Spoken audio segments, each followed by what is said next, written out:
Fair use. Federal law allows citizens to reproduce, distribute, or exhibit portions of copyrighted motion pictures, videotapes, or video discs under certain circumstances without authorization of the copyright holder.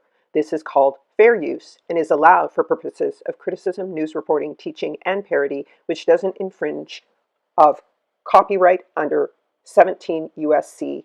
107.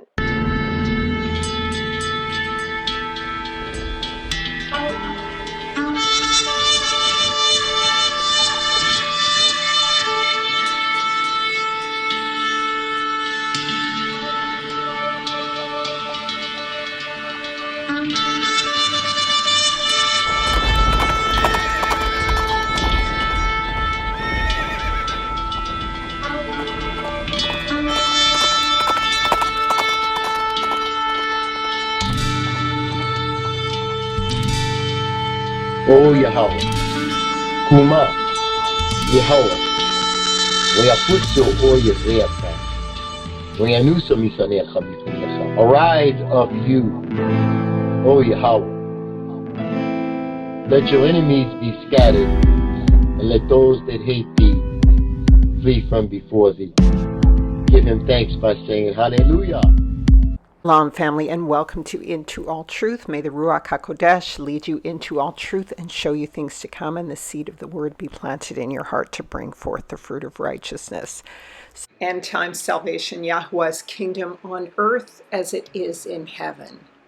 The scroll of judgment, thieves of the cross. And so I'm showing you these two images because this is how the true Christ, the true Mashiach, is replaced with the false one. And these are the thieves. It is Shem and Japheth and Ham, the Huns.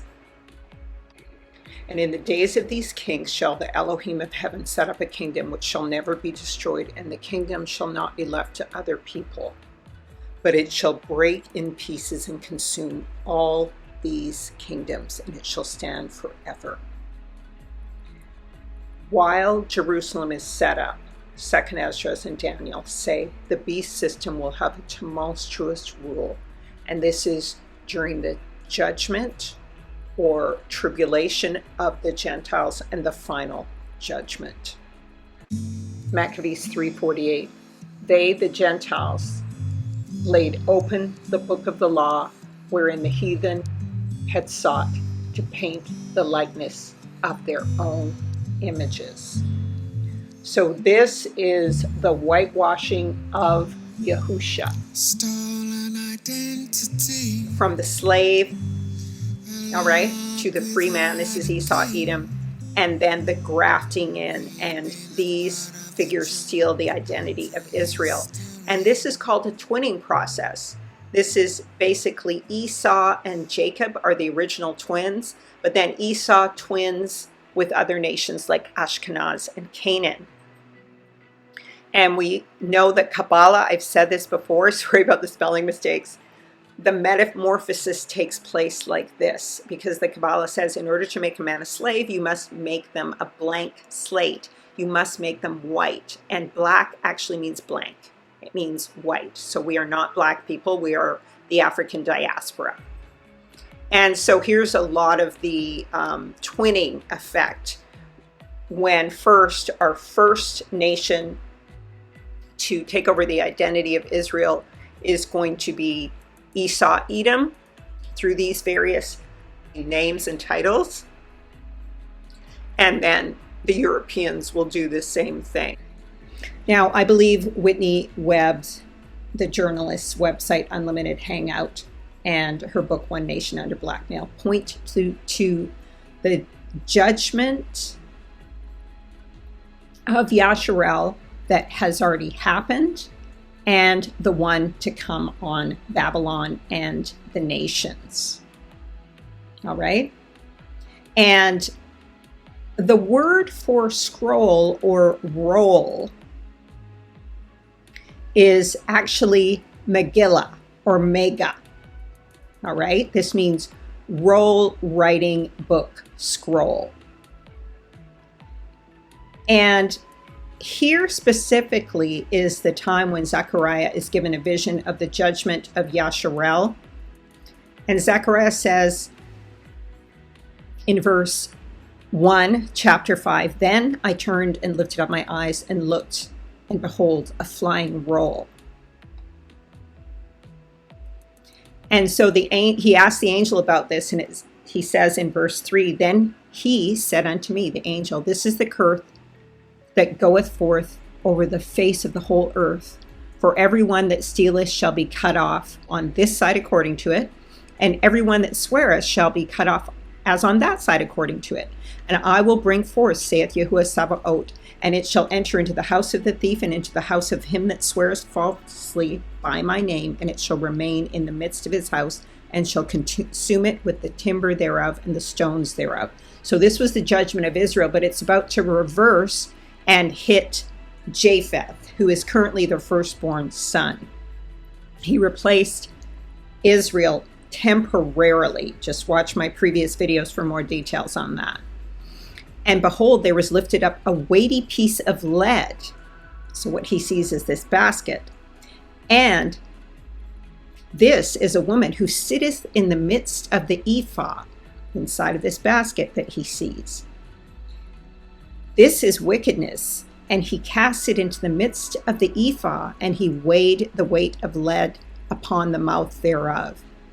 And then, so he sees this basket, it says, "Then I lifted up my eyes and looked, and behold, there came out two women, and the wind was in their wings, for they had the wings of a stork, and they lifted up the ephah between the earth and the heaven." So they lift up this basket. "And then the angel who talked with me, I said to him, Where do these go to bear this ephah, this basket, this measure? And he said unto me, To build a house in the land of Shinar, and it shall be established and set there upon her own base." So this is the setup of the final Babylon 4 and 5, the fourth and fifth beast. And here are the two women in the basket, which is Amorite and Canaanite, because it ultimately, and watch my last video please, comes under the rule of the Amorites. As we of the diaspora have already been doing, Whitney Web and many others are unfurling this scroll of judgment upon America, just as Jeremiah did to the Judean king Jeroboam in chapter 36. And as the scroll was read, when Yehudi had read 3 or 4 sides, he cut it with a penknife and cast it into the fire that was on the hearth until the whole roll was consumed with fire that was on the hearth. And Yah wrote this judgment out twice to the kings of Judah to read, and they burned it, as many Americans and Westerners seem to be doing today. So, but Yahuwah always has a remnant within any people who will account for the sins of their own.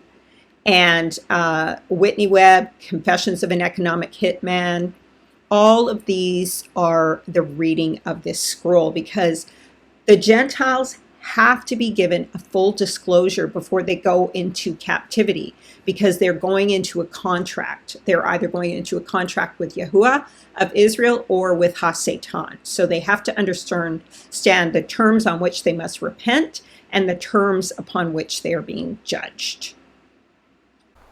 So I'm going to get into the law of the firstborn again, because Israel was the firstborn son, always will be, what was cast out to be purified and to serve and bear the cross. Esau was cast out as the firstborn son as he was disobedient, but became the devil's son. And Japheth adopted the firstborn son position. And so as the firstborn son, once they are cast out, they are hung on a tree. And this is why the judgment is coming on the Gentiles. And so in Deuteronomy 20:15 through 22's law of the firstborn son always has the double blessing and a double proportion above all other sons given by the father. And Israel was not entirely cut off because the covenant was forever. But in this meantime, Japheth became the firstborn. Now, once again, in Luke 22, Yahusha did say, as I mentioned last video, that many will come saying, I am the Christ, which in Revelation 6:6, Revelation 13 is Chi Sus, is how it's pronounced in the Greek. 666, that's how you pronounce 666. For the time is near. So what we know is that the time of the Antichrist coming was very near to the time of Yahusha. It's not just now. And I already mentioned that it started, the fall of Israel was at 70 AD, and then it was going to be 1,260 years that the abomination would be set up. And the false Messiah's altar would later be set up in the 1,290th year to place the Gentiles in the most demonic spiritual captivity ever. So after 1,260 years, Israel's captivity would be completed and they would be freed. Whereas for another 30 years, the Gentiles would be under the second part of the beast system, beast number 5. Israel was under beast number 4 with the Gentiles. And the Arab and European slave trade are key markers for the removal of Yahsharel and the beast being set up by the 4 kingdoms, the Romans, the Tartarians, the Edomite Prestor Johns, and finally the mixed multitude of the Huns. Okay? So the Saxe Goldberg Khan is the final 4th beast, which is connected to America.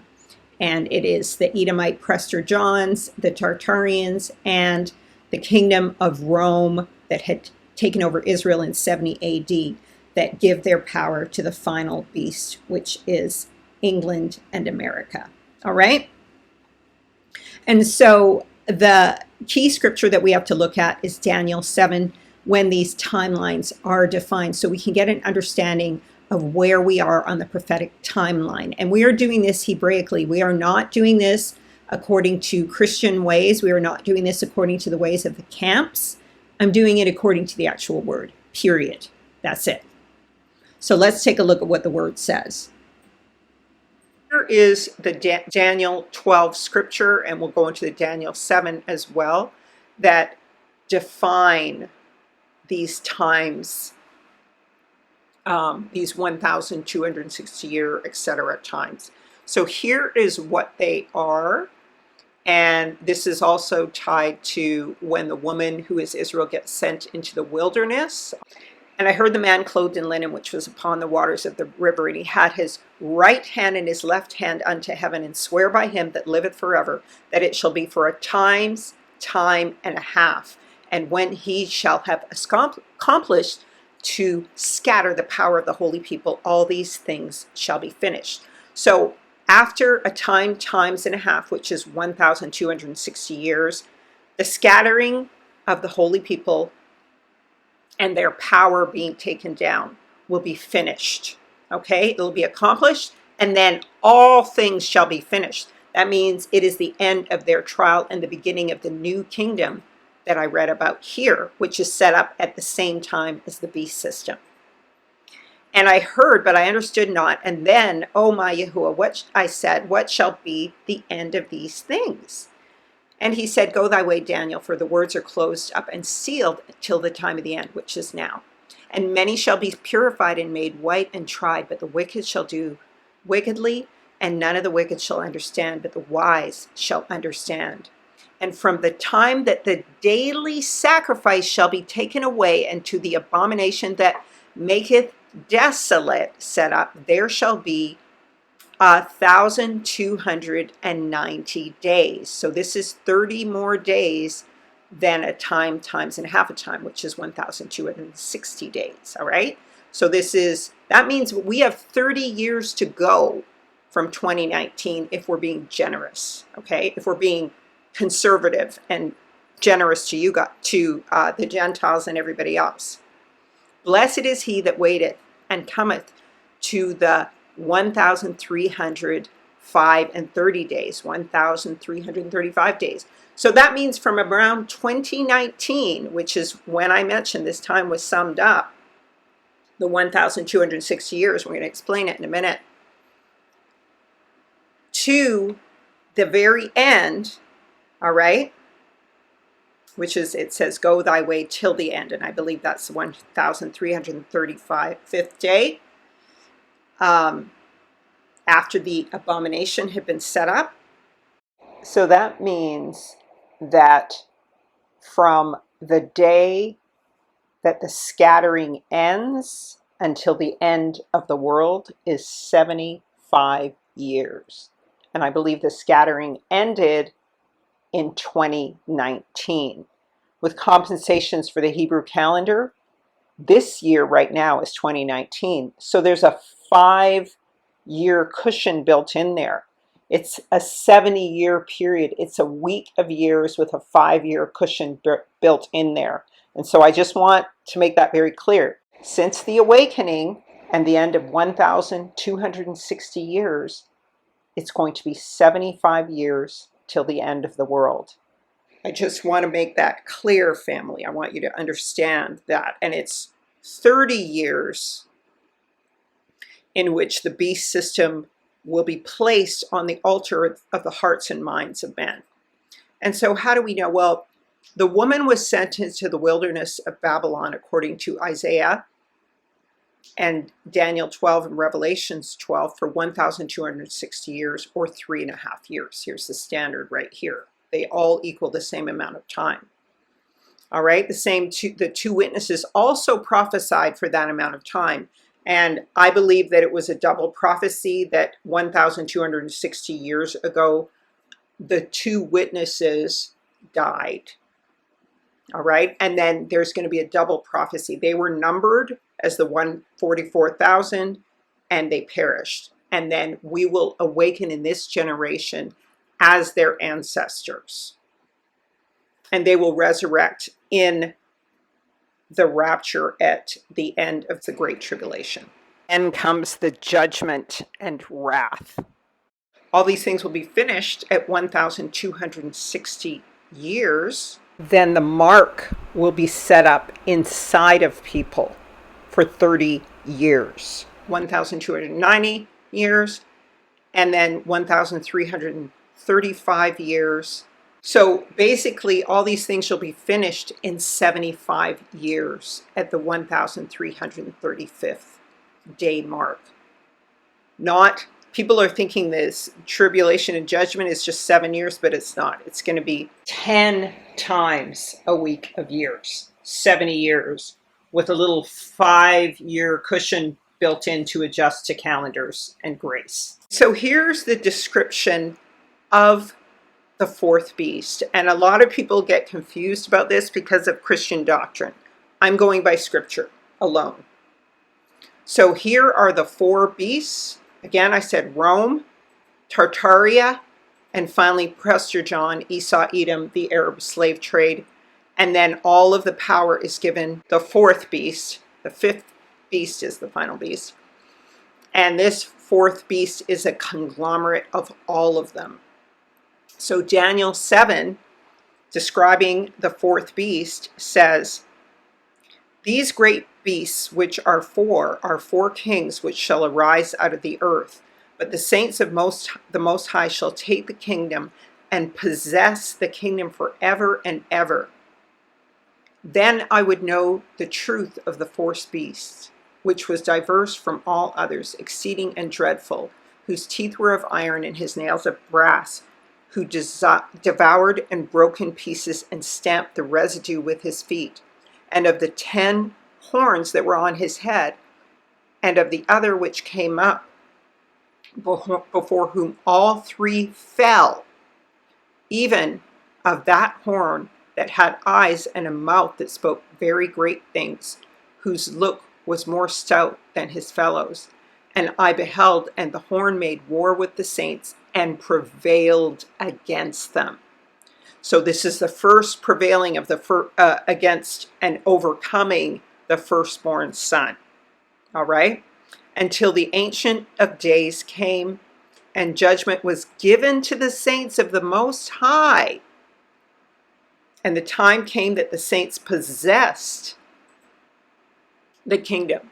So this is how we know after 1,260 days, Israel will rise and defeat the fourth beast. And in the days of these kings shall the Elohim of heaven set up a kingdom which shall never be destroyed, and the kingdom shall not be left to other people. And then the fifth beast will rise and overcome the Gentiles. All right, so let's get more information about this beast. Because one of the key things that we have to understand is first how the first false Messiah was set up. All right, the beast is set up 1,260 years ago. All right, 1,260 years ago. That's Esau's Christ. And of course, the scripture says, for if he that cometh preaches another Jesus, which is this Jesus, whom we have not preached, or if ye receive another spirit, which ye have not received, or another gospel, which ye have not accepted, ye might well bear with him. So this is the prophecy that Israel would go for the fake Jesus, all right? And that this fake Messiah that was soon coming will come in this form. Okay, so that's black Jesus. Now, white Jesus is set up at the anticipating the 400-year mark, okay? So 400 years before Israel is released, that's when white Jesus is set up around that time. And so we see Esau's Christ is set up in the 700s. And I'm going to show you that in a second, all right? And then we see later on another Christ, Caesar Borgia, is set up in around 1507. And so by 1619, we're at the almost 400 years mark before the release of Israel. And so that's what kind of a marker he is. He's the marker of the 400 years when the Gentiles reign. And so Caesar Borgia was a cardinal deacon, an Italian condottiero, and he was the illegitimate son of Pope Alexander and the incestuous sibling to Lucrezia Borgia. And he's also prophesied about in the Wisdom of Solomon that when he dies, his father, the Pope, causes everyone to worship his image as the Messiah. All right, so something I want to make clear regarding the thieves of the cross is this, and that is that Yahusha died on a tree. Why is this important? Acts 50 and 30 says, Elohim of our fathers raised up Yahusha, whom you slew and hanged on a tree. Also, Mark 8 and 24 says, when Yahusha healed the blind men, he saw men walking about as trees. The two witnesses are called olive trees, and Israel is called a green olive tree, and the branches thereof were broken off when she was cast out. The Gentiles were grafted in Romans into this green olive tree. So men are trees. And of course, in the salvation scripture I mentioned last lesson, Luke 21 and 29, it says, and he spake to them in parable, and he said, behold, the fig tree and all the trees, when they shoot forth, seeing them, you'll know that summer is near, and the kingdom of Elohim is near. So men are like trees of life that bear good fruit. And Yahusha, when he was on the Mount of Olives in the Garden of Gethsemane, that is actually the entrance to the Garden of Eden. And so when he bled there, sweating blood, he was restoring the actual Garden of Eden. And when he died on the place of the skull, he died at the tomb of Adam, and he restored Adam. So we are living trees that bear fruit that needed to be restored to the image of Yahusha, who is actually the tree of life itself. I have a video on the great tree, Yahusha the great tree. You should watch it. It goes into all of this. Now, the difference with a cross is that a cross is death to self and suffering. A wooden cross would not restore anything that could bring forth fruit, because it's not even alive. It's literally dead wood. And it's our burden that we carry of suffering as we die to ourselves. but it is not life. And that's why Yahushua says, take up your cross and follow me. So here is the difference. But the other thing is that it gives life to the fallen, who are dead trees that can never be revived again. And this is why the Catholic Jesus is always on the cross, always suffering and bleeding in the unlimited hangout. That's where we come back to the unlimited hangout. And so when we look at this timeline, I want you to see that it is at the beginning of the 1,260 years that Esau's Christ is set up on the cross to remain there. And so that's 1,260 years before the scattering of Israel is accomplished. And then Jesus, so that's Esau's Christ, but Jesus of the Gentiles and Canaanites is set up around 1619 to mark the 400 years. And this corresponds with Genesis 15, 13 through 16, the period in which the iniquity of the Amorites will be fulfilled and the times of the Gentiles will be fulfilled. Okay? So he marks this period to the end, 400 years to the end of the 1,260 years, time of Jacob's trouble is actually this whole period. And after that, the Gentiles are given over to the beast and overcome by the beast. And so the period from the 1,260 years till the return of Mashiach, I'm guessing, could just be the rapture, but is 75 actual years. And so here are the four beast descriptions. And this is the vision of the four beasts that came up out of the sea, one diverse from the other. The first was a lion with eagle wings. And the wings were plucked off, and he was lifted up from the earth, and he stood upon his feet as a man, and a man's heart was given to him. So this is not England. This is Rome, because Rome symbolized the lion. And this lion has wings, and the wings are plucked off of him. Now, America has wings. It says, and he stood upon his feet. So the wings aren't put onto him. You see what I'm saying? They're plucked off. So that's the reverse. So the symbol of Rome was the lion. And it's really that the Gentiles get saved through Mashiach and they actually become human again. They become men again, no longer beasts. But that's only for a season.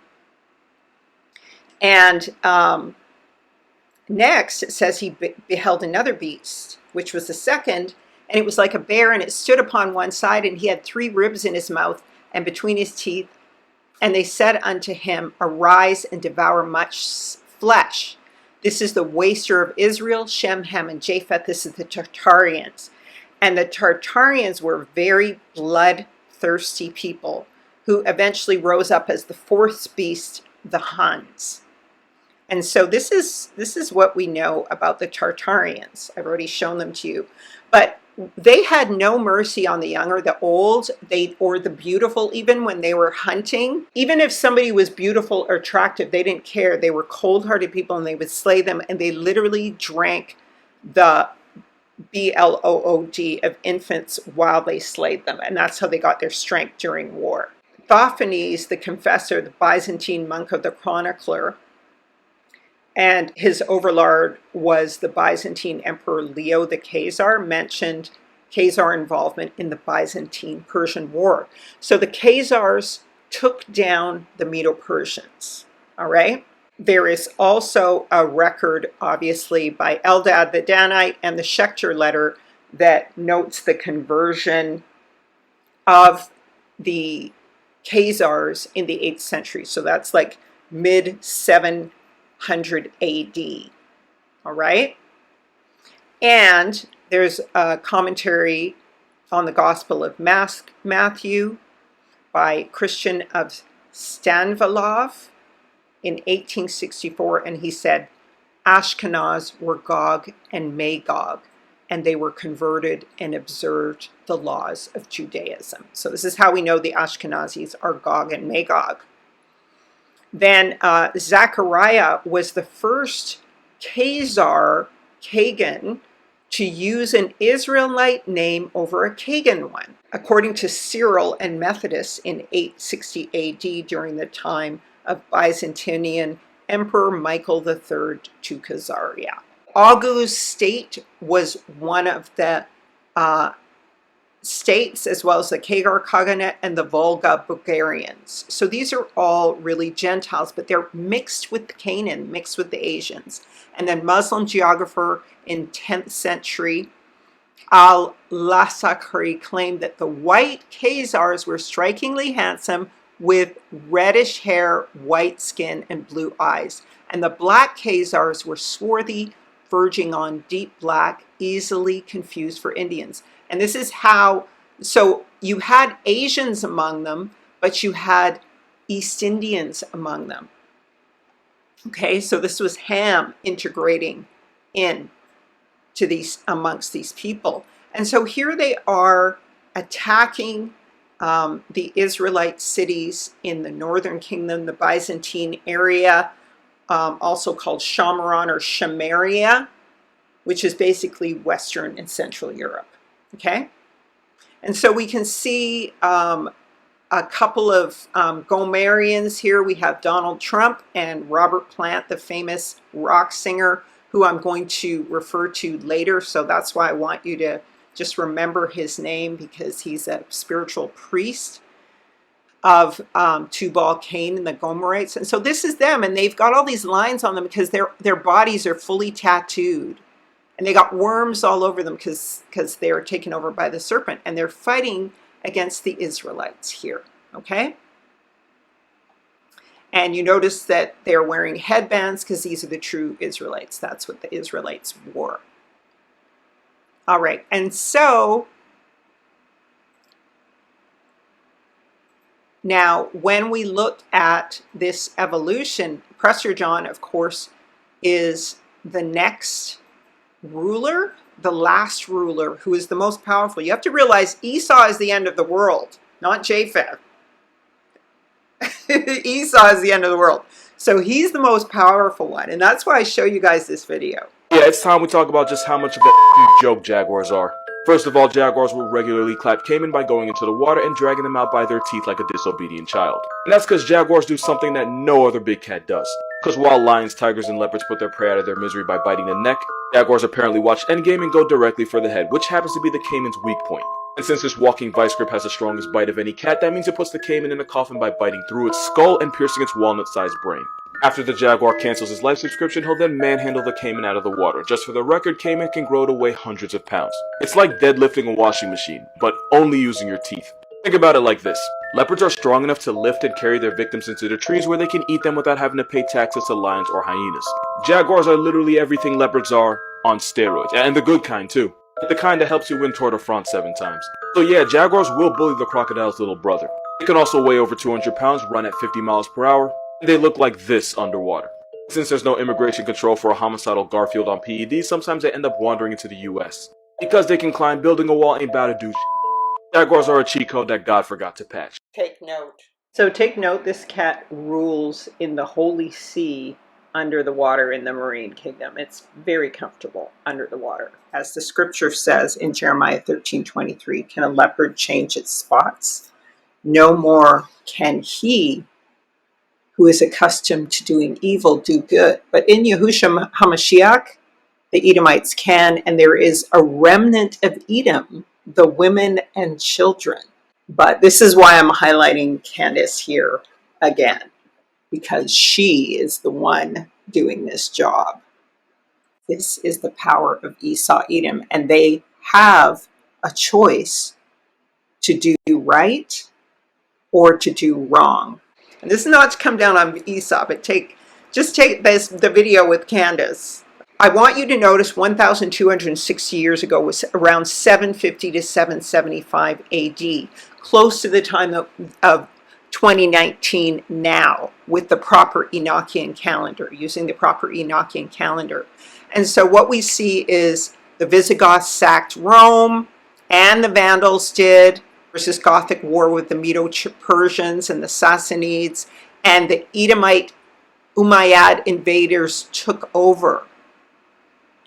Then the Khazar Turks were established in the 6th century, so that's the establishment of Ashkenaz.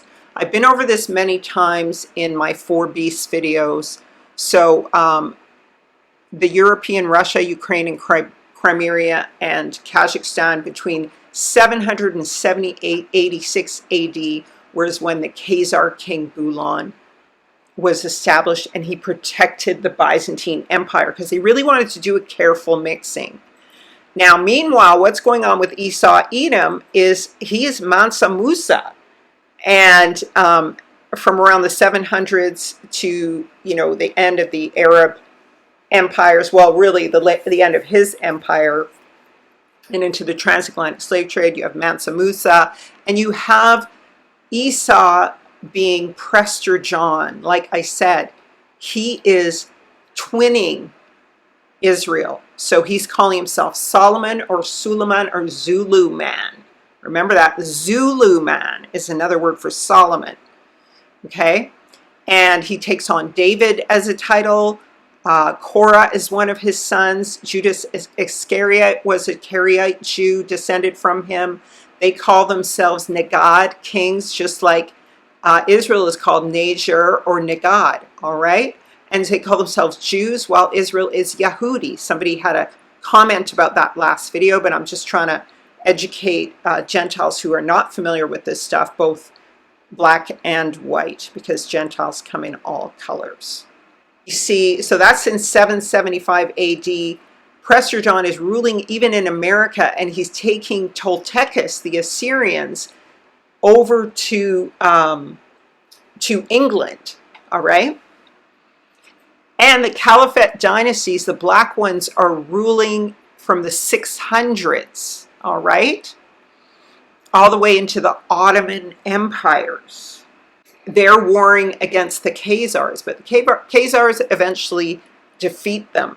So this is the Arab side of the Hegelian dialectic, and then Charlemagne is the Christian side of the Hegelian dialectic. Esau Edom is the most powerful. He's the hand of both sides. Just want to show you, as I'm still talking about the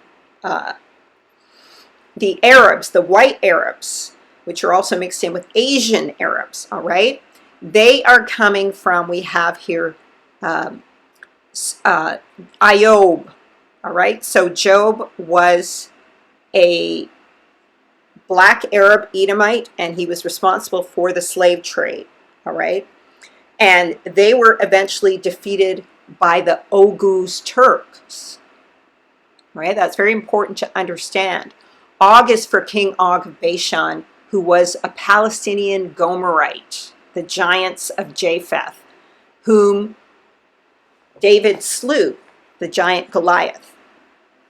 And he was, as I said, the filthy Gomerites mixed in with the Canaanites, and that's how he became a giant. These Philistines of Sodom and Gomorrah, related to Og, king of Bashan. And so there was a union between the two states of the Russian horde and the Ottomans. Taman was one of the sons of Esau Edom. So here's where you get the Ottomans. And eventually, Og, these white Arabs took over. And I've spoken to you before about the Janissaries, which were the white Arabs who took over the identity of the Arabs, okay? And so you see the evolution, as I said, from black to white, all right? And now we get over here to Charlemagne. And as we're moving through Prestor John, we know he's the eagle, the wrathful bird. And here is Charlemagne. As I said, Suleiman or Zuluman, all right? And in the 30 Years' War, this is when Charlemagne was made king and priest, because Israel was king and priest.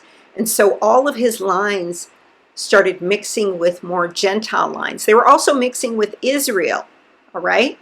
Israel was still there in Spain, and I believe that Joseph is the Black Kings of Britain, okay?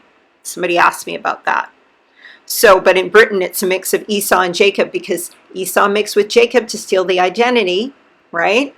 And then Esau mixed out with the Canaanites and Japheth to give them the identity. And that's how it works, all right?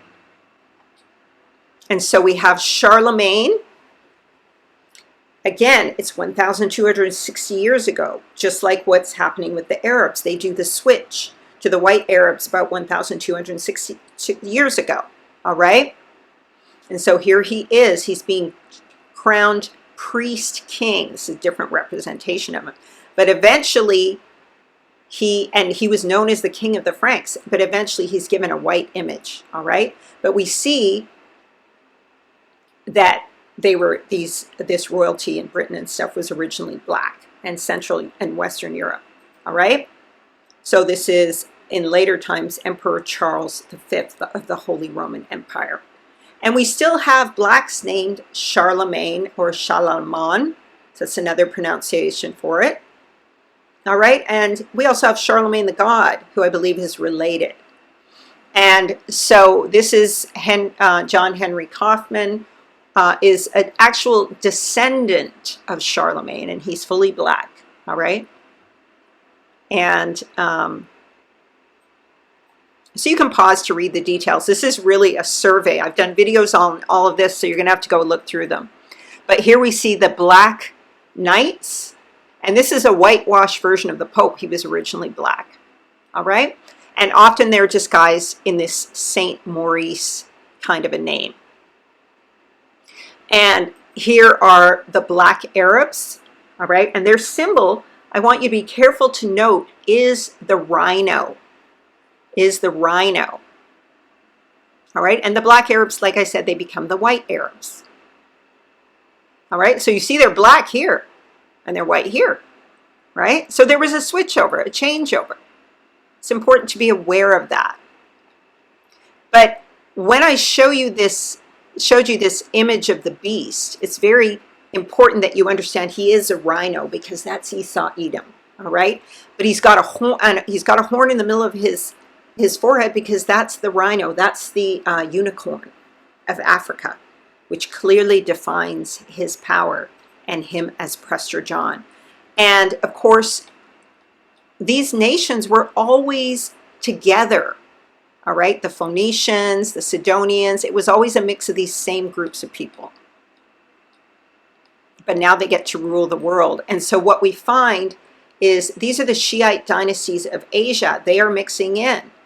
Half Asian, half white, or East Indian and white. Right? So the Shiite Islam had a very deep-rooted influence in India. And here's the reference. Okay? So this is why they look very Asian. And so these all, the Almani, Burgundians, Franks, Lombards, Saxons, Sueves, Visigoth, Ostrogoth, Vandals, they all got mixed in. Japheth mixed in next with the Huns. The Huns are the fourth beast. And of course, Esau, the Edom, were the dukes of Edom. That's why they use the name Duke in Europe. Okay? They mixed into the whitewash. This is why we see Queen Charlotte and the mad King George, the Gormarian, potentially. All right? Mixing together, and they then, in the Spanish Inquisition, slay the Hebrews. Okay? So there is the Esau mixed with Jacob, then the Medicis mixed, and the Spanish and the Portuguese mixed with the white races, and they stole the identity of Israel via the Huns, all right? And that's why it's Saxe Goldberg Khan are the current British ruling, right? The Rothschilds. They are a mixed multitude, all right? Japheth, Canaan, and Esau. And of course, this is King James, known as Son of the Black, Sons of the Black Moors. And they did mix in, I believe, with Esau Edom. But I believe that these are the Israelites, because King James made a very intentional decision to create the King James Bible, because he said, of my people who are going into slavery. so that they would have a Bible. Now the unauthorized King James Bible has been around. And I don't fully love the King James because it has a lot of error in it, but you can often correct it by going and looking at the Hebrew. He made sure there was a Hebrew concordance. And so, of course, I'm showing you the Edomites. Here is Nathan Mayer Rothschild's, one of Rothschild's son, his black son, right? Because he had mixed in with the Edomites, his only black son, and he ran Britain. He stole the kingdom from Britain. And King James was kicked out in the 1600s. So that's where you are at the 400-year mark from the end of the 1,260 years. All right, and so we already went over the white beast that was set up. And of course, in the slave system, we also have the Dutch in the Congo genociding, some say up to 15 million. All right. This is all going on during the Arab slave trade, and all of the Arabs and blacks are going over to America as the Jacobites, with the sons of Jacob. All right, and they're being replaced in Europe by the Goths, the Visigoths, and the Huns. And then we have our first black slave owners who are, it says, there are Zulu groups whose name is Mafatwa, which basically means my judgment. Khan, remember, Esau Edom married Canaanite women. And he is of the Zulu slave trader tribes who overtook the Shemitic lands in South Africa. The Zulu groups participated in the slave trade at Delagoa Bay, exchanging people for goods. And this took place in the early 19th century with groups like Vatua, a mix of Maputo and Zulu soldiers selling slaves, cattle, and other items to Portuguese traders. Now we know the Portuguese traders were also black Portuguese, like Queen Isabel, and Charles, all right? They were black. Free Negroes in the United States, some of whom owned slaves. 132 Negro slave owners with 390 slaves. Okay?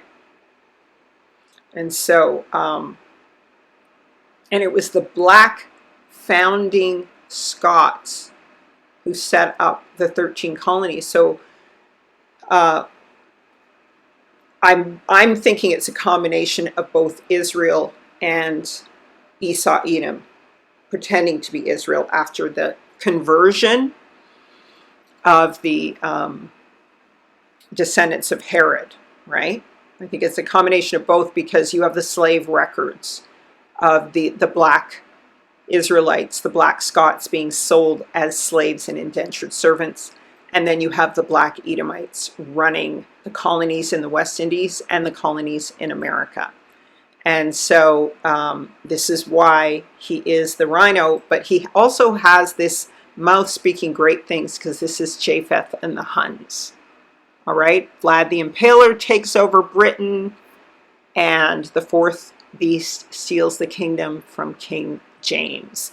And the black Palatine Boers that are discussed by Benjamin Franklin are the Edomites, and he's mad that they're there, because they're like, we would just want this to be a white country. Why are they here? But they come over to rule over the captive Jacobites as Prestor John. Okay? And this is the fourth beast, who is exceedingly dreadful. Morgan Freeman's name is linked to the first black slave owners in America, who were called freemen on the land. They brought the Jacobites, enslaved Israelites, to America and held slaves, and were among the first black presidents. I've discussed the Moorish law and lands in other videos, and all of these things in stolen identities. And we can see by head shape, skin tone, and features with many of these actors, including P. Diddy, all right, that they are not Yahsharel. And all of this points to the one nation under blackmail, Edom, or blackmail enslaved Jacob. Because when the Kabbalah says When you want to make someone a slave, you have to make them blank or black. Black means blank. It doesn't mean melanated in color. It means you blank them out and you make them a slave. So this is the black male, the blanked out male. This is the unlimited hangout, the source of life and rulership. It is these Black Edomites, notice, who promote polygamy, Masonic orders, and the Hebrew Israelite camps who worship phallic-made Jesus. I'm not going to say this, but that's what it is. Sorry to be crude. It is these men who lead the men of Israel, the men of Yahsharel, astray in the defamation of the diasporan women by cheating, defaming, and speaking against us, all the while masquerading as Jacob and encouraging the men of Yahsharel to do the same and thereby forfeit their subjects and kingdom. All right, I want to make that clear. Now, everybody ultimately has a choice, and of course we have wicked people in Yahsharel who do this on their own. And again, I want to show you that these are the Sidonians, the Phoenicians. These were the mixed multitude that included the Huns, like the Canaanites, who are, you see, they're Asian blacks, who are like the Assyrians and the Edomites, and also all the red-headed giants.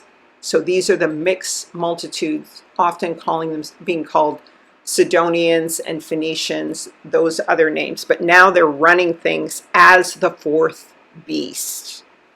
All right?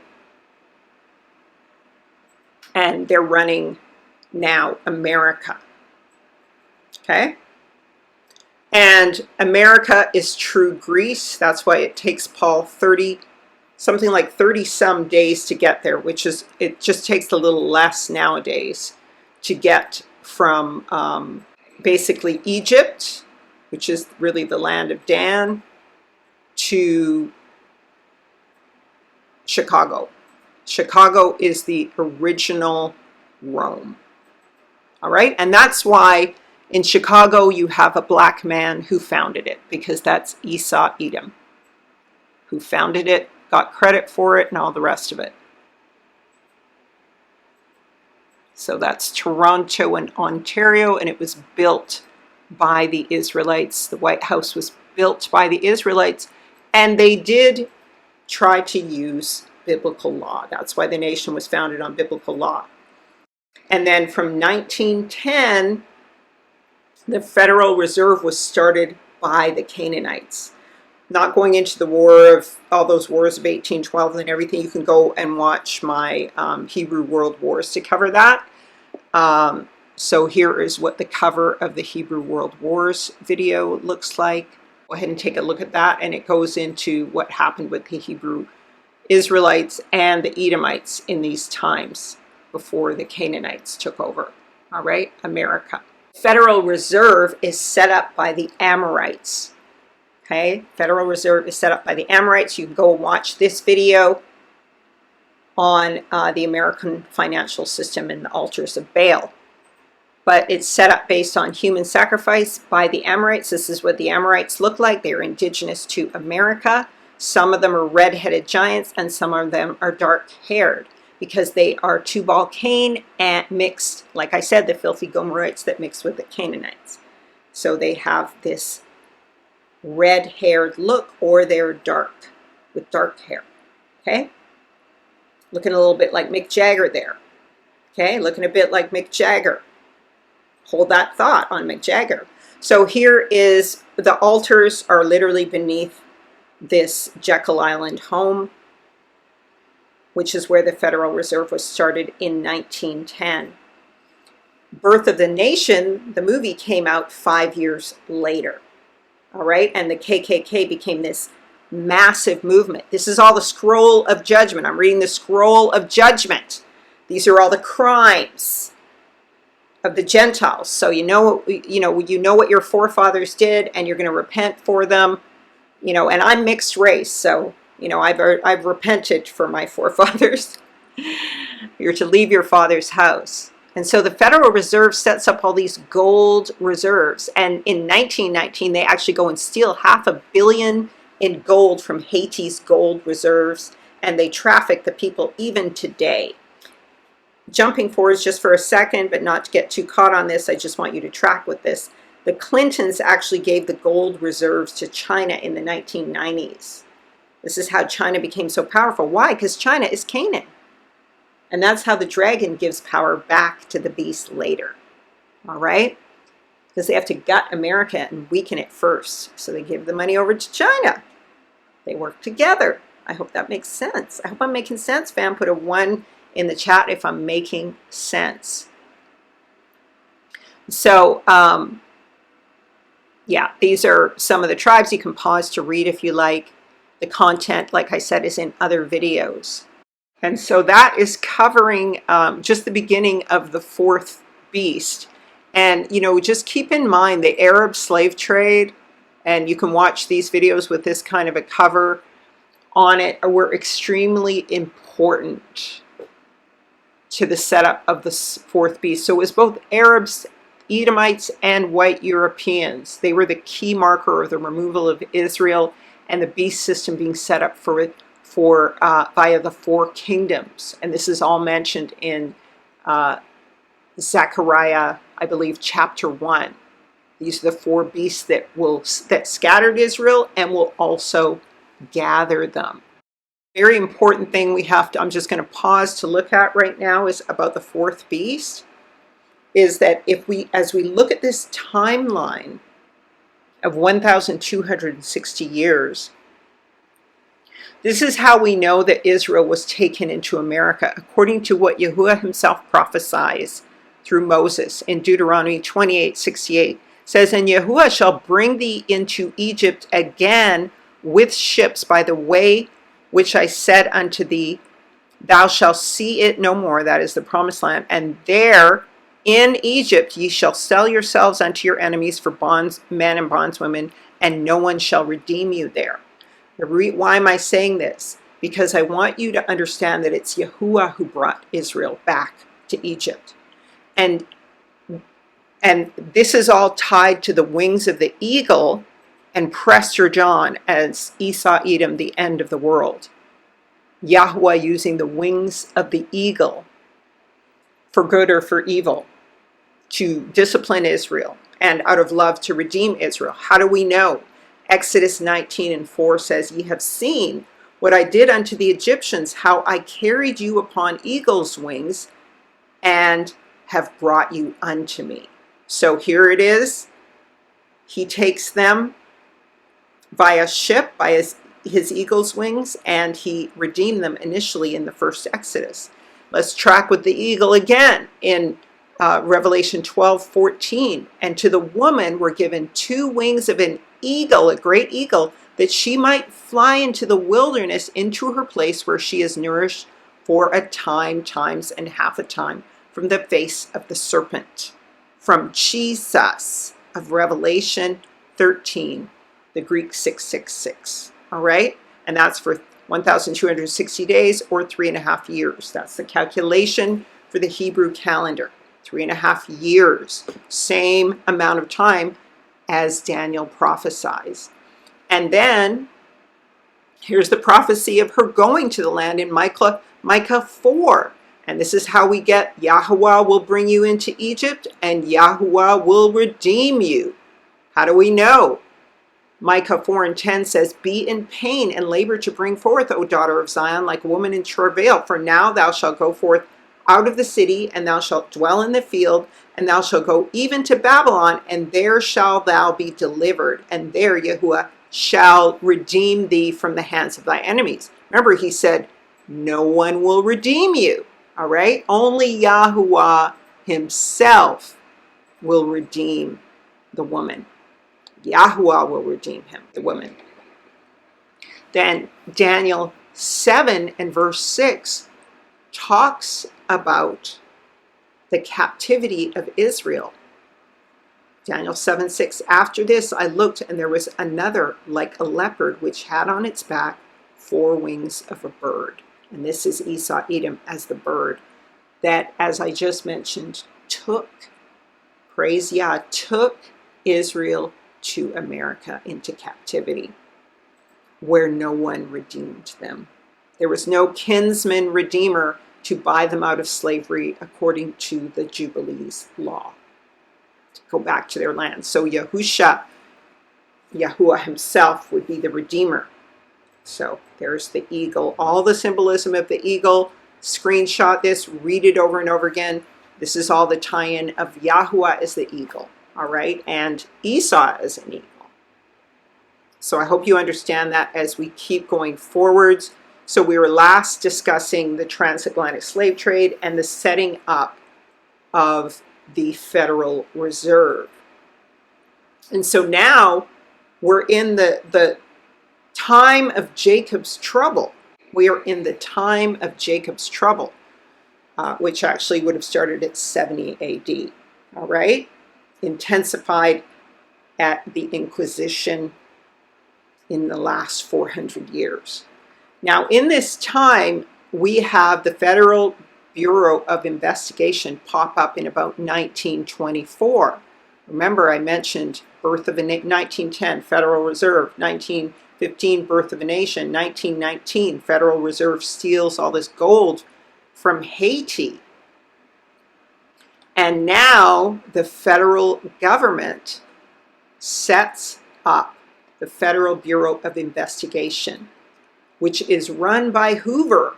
Now, Hoover's a mix, right? So he's black and he's white. We got to understand, everybody, that the Gentiles are both black and white.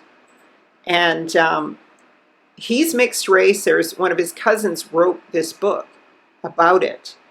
And they were heavily threatened for anybody telling that he was actually mixed race, half black. And you can tell this photo is a bit doctored, but these are apparently his parents. So you see kind of that might be his sister for all we know, we don't know. But anyway, he went out against, see the tie-ins to P. Diddy and Malcolm X and all the rest of it. But Hoover would serve as a director of the FBI from 1924 till his death in 1972, spanning 8 presidents, 4 Democrats and Republicans. Nearly half a century, he took on mob bosses and organized crime, but was tied into it, allegedly. Established a centralized fingerprint database, in other words, secret organization. And this is what Whitney Webb talks about, how this now became the cover for the elite fallen angel families to run the world. And they were running it through all kinds of organizations, all right?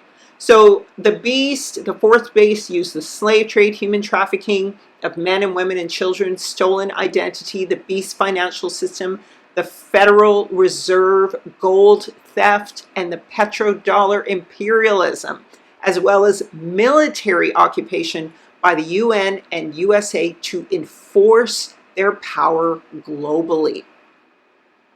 All right? And this is where it began. All right? So you got to understand that Esau Edom is very powerful, as I showed you with the jaguar. They used Satanism and witchcraft via government agencies like police, military, CIA, and FBI, and the music and entertainment for the elite families to run the world, as Whitney Webb has said, and which we of Israel, the prophets, have already been saying. The key here is the complicity of Edom, because Yahuwah will judge him. Specifically, he judges all. But Esau is the end of the world, so his judgment is one of the most severe, and he will use Yahsharel to judge Esau Edom. All right? And, you know, many of you Israelites are actually mixed, and some of the top teachers actually really are. And some, I think, are mixed with Canaan, some are mixed with Edom. You know, I'm mixed. I have light, you know, my father's side of the family is Gentile, and I have green eyes. So, you know, I'm mixed with I've got the Neanderthal gene, right? And if you're Lemba, you married Canaanite women. So you have the Neanderthal gene. So this is really about, you know, we can't take it too personally, family. I'm not speaking against anybody, because there's a lot of teachers. I watch your videos all the time, and you know it. So don't get hung up on your Edomite genes or your Gentile genes or your Canaanite genes, whatever they are. The fact is, we just have to understand the players, what they did, what we all need to repent of, and we need to enter the kingdom. So now, the FBI used agent provocateurs, okay? So to agitate the system, to play both sides, to do all of these things. This is all part of the art of war, which came from Genghis Khan, all right? And the Khan, as I said, they took over. They took over, all right? And there was a period, if you watch in some of my other videos, they took over from the Ethiopians and the Edomites, all right? And they became, so you see some of these Khan, he's got red hair. And then this one is very Asian looking, all right? This one is Tubal Cain. So he's very red-haired looking, all right? He looks like a Viking.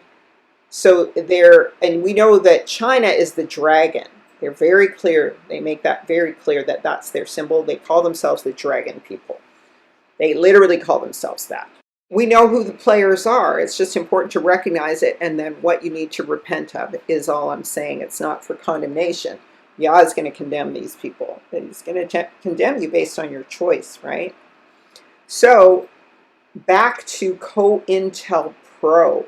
Now, another thing that they did, these satanic fallen angel organizations operating through the government from the truly from the time of the Fed onwards, all right? They were operating way before that, but this is when they got full power over the whole earth, all right? The FBI agents were sent to services of worship to establish a religious identity as synonymous with American citizenship.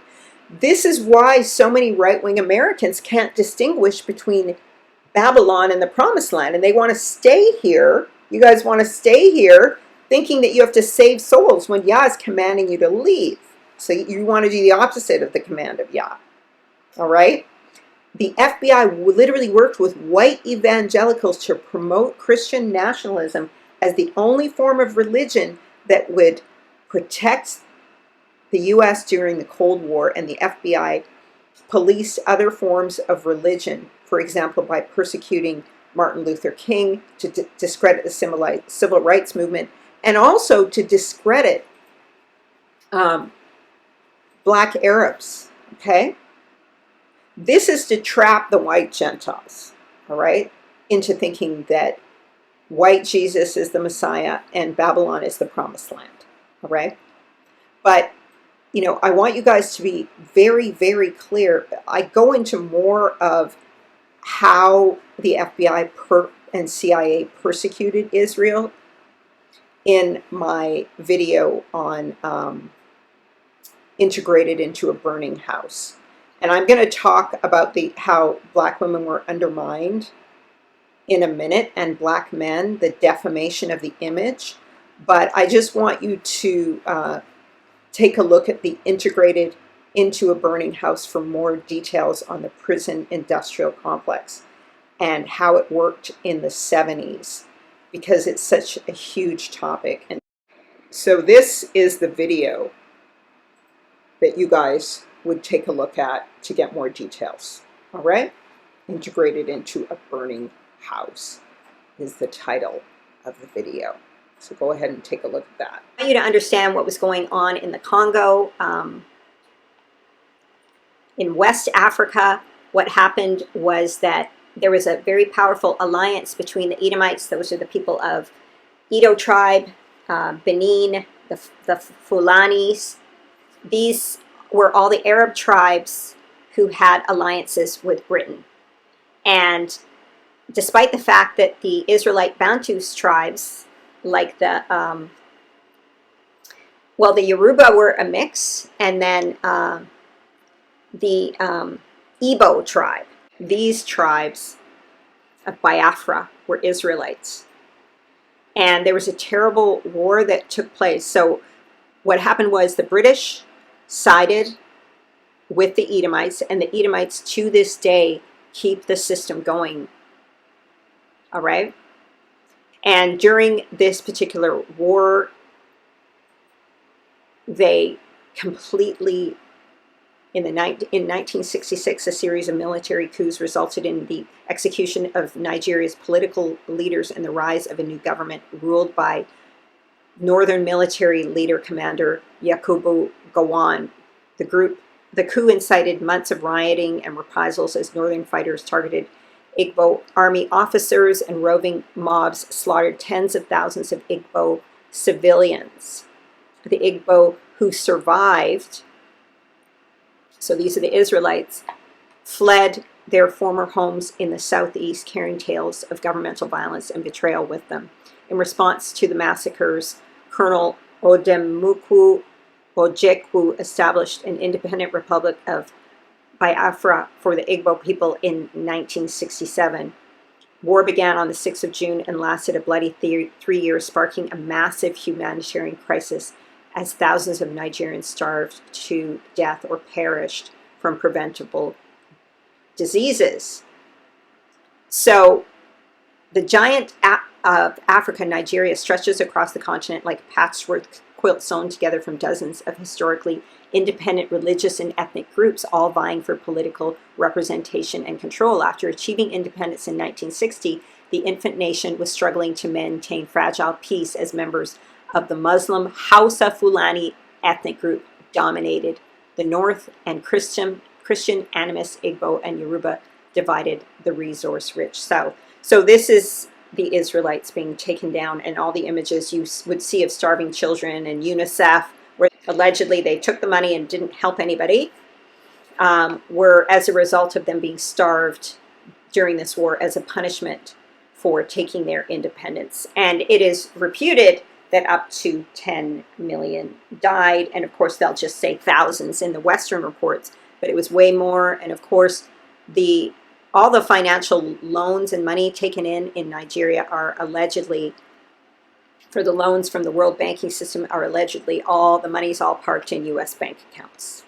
All right, so you can go ahead and take a look at this video to get the details on that. And presently today, you know, the Caribbean was also taken over in the 1970s by the United States. That includes especially Haiti, who has always punished the most. And Jamaica is presently occupied by the U.S. with over 4,000 soldiers present there. And Haiti right now is occupied by Eric Prince of Blackwater. And allegedly they're doing what they usually do, taking gold. They're seeking access to the area in Panama as a military point of strategic positioning. And they have been known to be trafficking, raping, and pillaging children. They have been taking gold for a very long time. So we understand the global trafficking of the UN, how that works together. Go ahead and go and read Whitney Webb's site. And I'm sure a lot of you already know about this stuff, but this is the scroll of judgment that I'm reading and that I'm talking about right now. But there's a tie-in here, and this is from Whitney Webb's site, Unlimited Hangout. And this is basically how we see the right hand working. Now remember, these guys were working through evangelicals, right? This is what was set up by Hoover, was they were working through the right-wing and evangelicals and the right-wing Christians. And so MCA Records was called the Mob Corporation of America. Now I do things right to left because I think my brain is switching. I do it a lot. I get kind of dyslexic. But MCA undoubtedly dominated much of American entertainment for decades. It was also deeply connected to organized crime and political power. In terms of MCA's political power, this arguably peaked under the Reagan administration, which boasted extremely close ties to the company. MCA even played a role in covert operations that brought together organized crime interests and intelligence agencies during this period. So we see intelligence agencies, the mafia, organized crime, and the political sphere. All right. So Lou Wasserman ran it. There's just Go ahead. Jewish mobster Meyer Lansky. These are some of the people who were involved with MCA records, all right? And so here we have Wasserman shaking hands with and in the company of White House leader Ronald Reagan, right wing, all right? So this is how they captured the Christian right wing, all right? MCA was engaged in business relations with the Gambino crime family, so those are the Italians, and Salvador Pisello, high-ranking Gambino associate. Now, I'm not sure, it says Pisello had no experience in the music or movie business. So we're talking about movies too. And I'm wondering if Pisello is maybe a Colombian or Mexican, not sure. I can't tell you that. But what I want you to understand is that Colombian and south of the American border drug cartels were all part of this. And that's how we tie into P. Diddy. And so Wasserman and MCA were forces chiefly responsible for the political career of former President Ronald Reagan, who was previously an actor before becoming a politician. So you see the film industry tie-in, right? The entertainment industry tie-in, which is the way of the art of war. They're always trained as actors because they're professional liars. Wasserman later engineered Reagan's campaign to lead to the Screen Actors Guild. Reagan made significant policy changes designed to give MCA an edge over other entertainment companies. And then later on, this campaign for President of the United States was set up when he went for the gubernatorial bid, and that's how he became president. So we see them controlling that. Now, what I really want to try and get into here is the mob Satanists in the CIA and the FBI. I'm kind of using these terms interchangeably because these people work together with the police force and military. So here we have Michael Angelo Aquino. Now these are the mafia, all right? These are the mob. This is what became of the mob, the mafia. They integrated with the government. They didn't just disappear and become law-abiding citizens after they got their wealth, all right?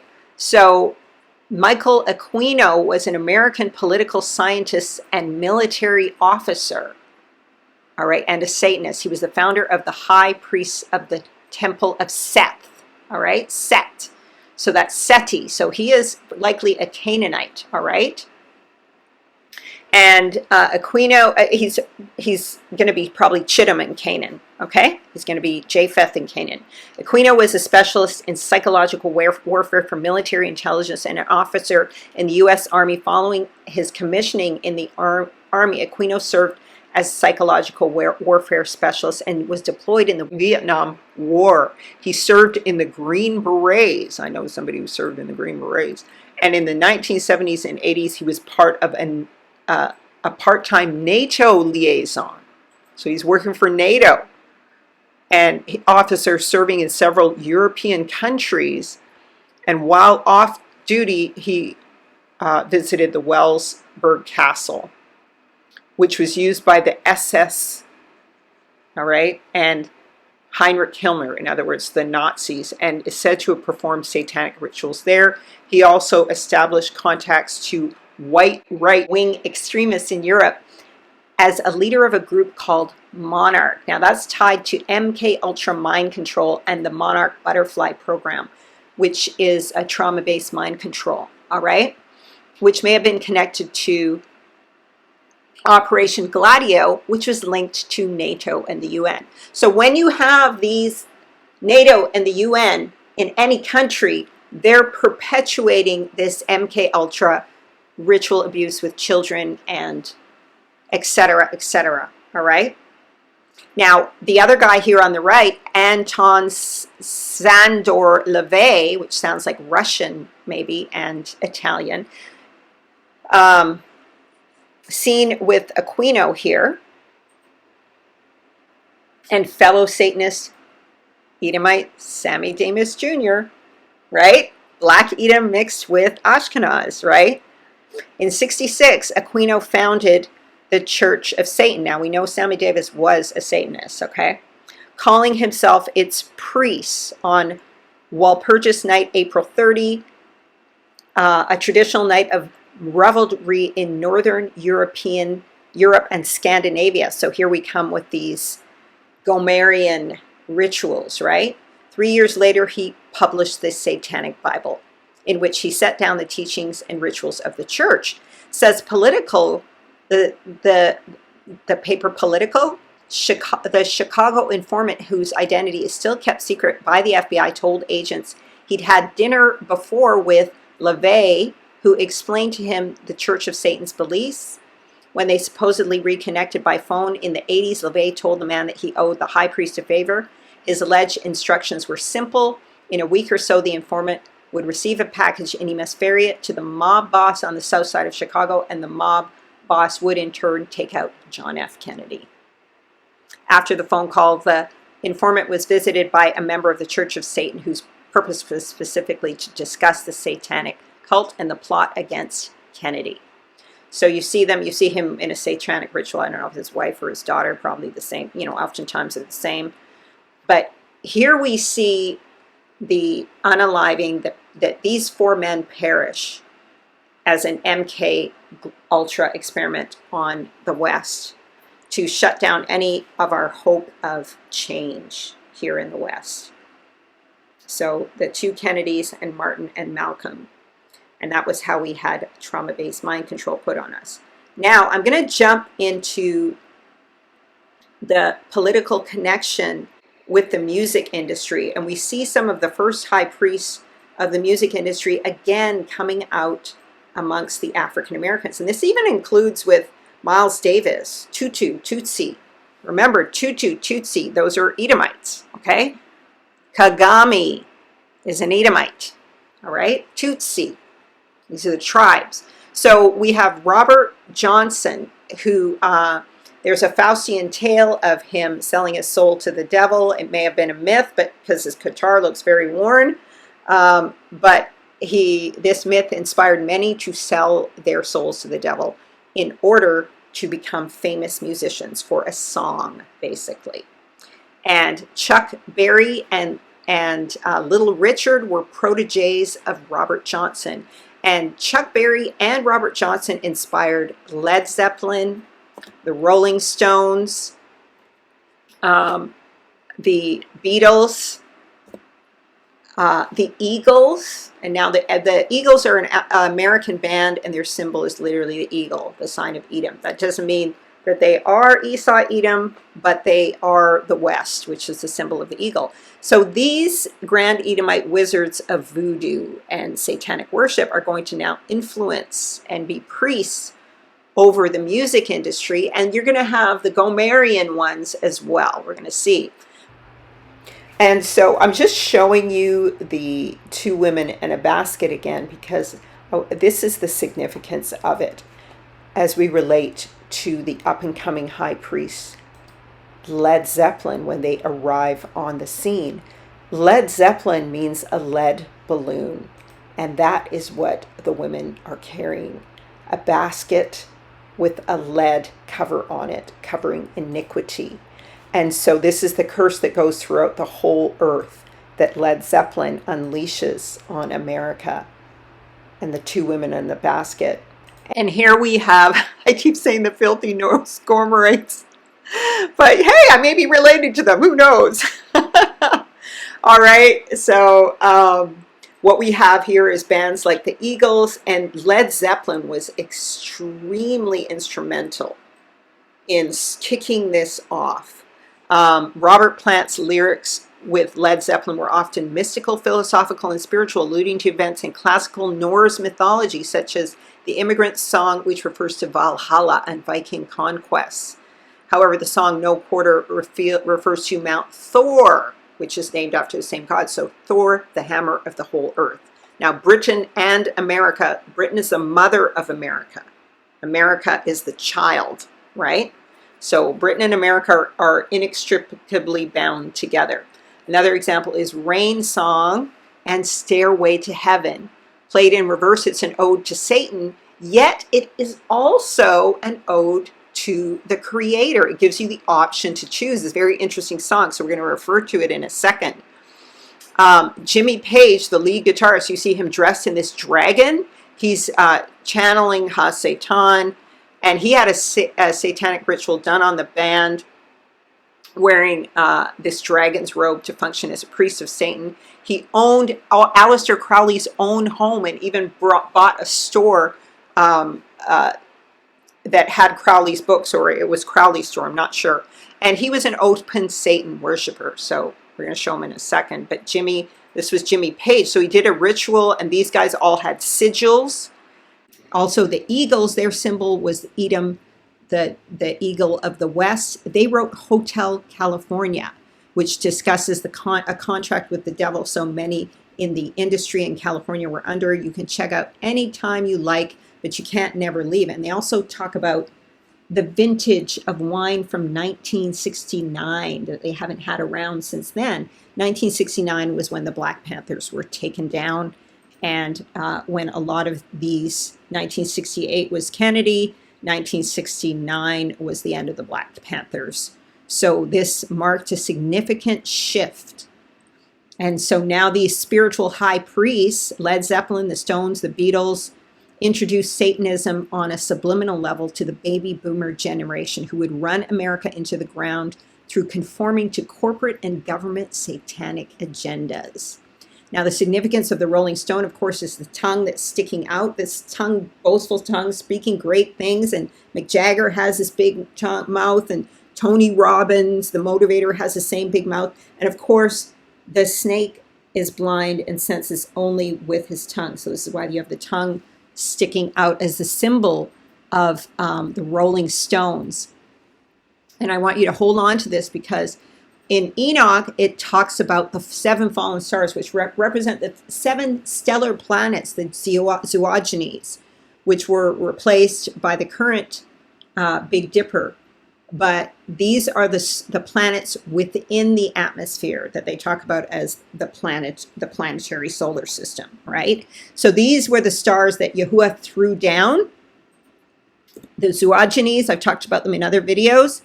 And when Enoch sees them in chapter 18, it says that he beheld 7 stars like the great blazing mountains, and like Ruachoth entreating me. And this is the prison of the stars, the hosts of heaven, the stars which roll over them. So he saw these burning mountains rolling over these stars. And it says, the stars which roll over these 7 mountains or stars, these are the stars which transgress the commandment of Elohim before their time arrived, for they came not in their proper season. Therefore he was offended with them and bound them until the period of consummation of their crimes in the secret year. All right? So that would be the 70 years, the 70 generations, right? 7,000 years in the Sabbath year, the 1,000-year reign. All right, so that's how long they're going to have these stones of fire rolling over them. And that's why it's called Rolling Stones, the band. That's what it refers to. And of course, the Rolling Stones did this Altamont ritual where they unalived, they caused this brother to perish while Egger sang a song. You know, we talked about people being unalived and hung on trees. This is the daily sacrifice that is going on under the Canaanites. And so Meredith Murdoch was a sacrifice.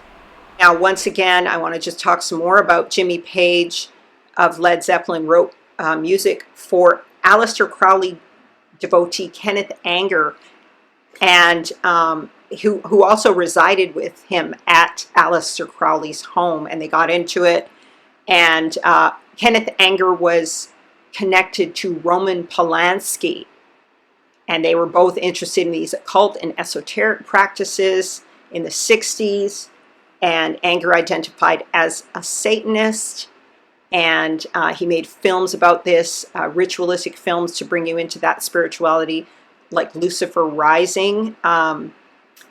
Polanski says he didn't follow Crowley, but he explored the same themes in movies such as Rosemary's Baby and The Ninth Gate. All right? So the Manson murder of Sharon Tate, she was also involved in all of this. And so you see the unaliving, that these young people also perish. These are the Gentiles who perish in these times as, I believe, sacrifices. All right? And I want you to see again the look now. This is Jimmy Page as a child. I showed you this was him in his robe performing with Zeppelin. And you see very much, he looks like a Hun. He looks like a Japanese. The Japanese are a Mongoloid people. I've said differently before, but they are a Mongoloid people. They're a mix of Canaan and Japheth, because it's Javan. Japan is Javan. Okay, these are the shipping people. So you see how similar he looks to Ken Watanabe, the Japanese actor, because they're a mix of Japheth and Canaan, Sino. All right, and so, and they had this song called Kashmir, because it was really about the defeat of Esau, Edom. All right, by the Kashmirians, the Turks, because these are also the Turks of Japheth. Now, in this music industry, you have the Chaldeans of Edom, like Funkadelic, who are operating as high priests of Satan. You can see from their looks, even wearing the Arab headdress, you see? And so they are kind of a mixed multitude. And, you know, there's going to be some Israelites in there too, obviously, because they're Israel's in their sin. But I believe the leader of Funkadelic, I believe him to be a Black Edomite.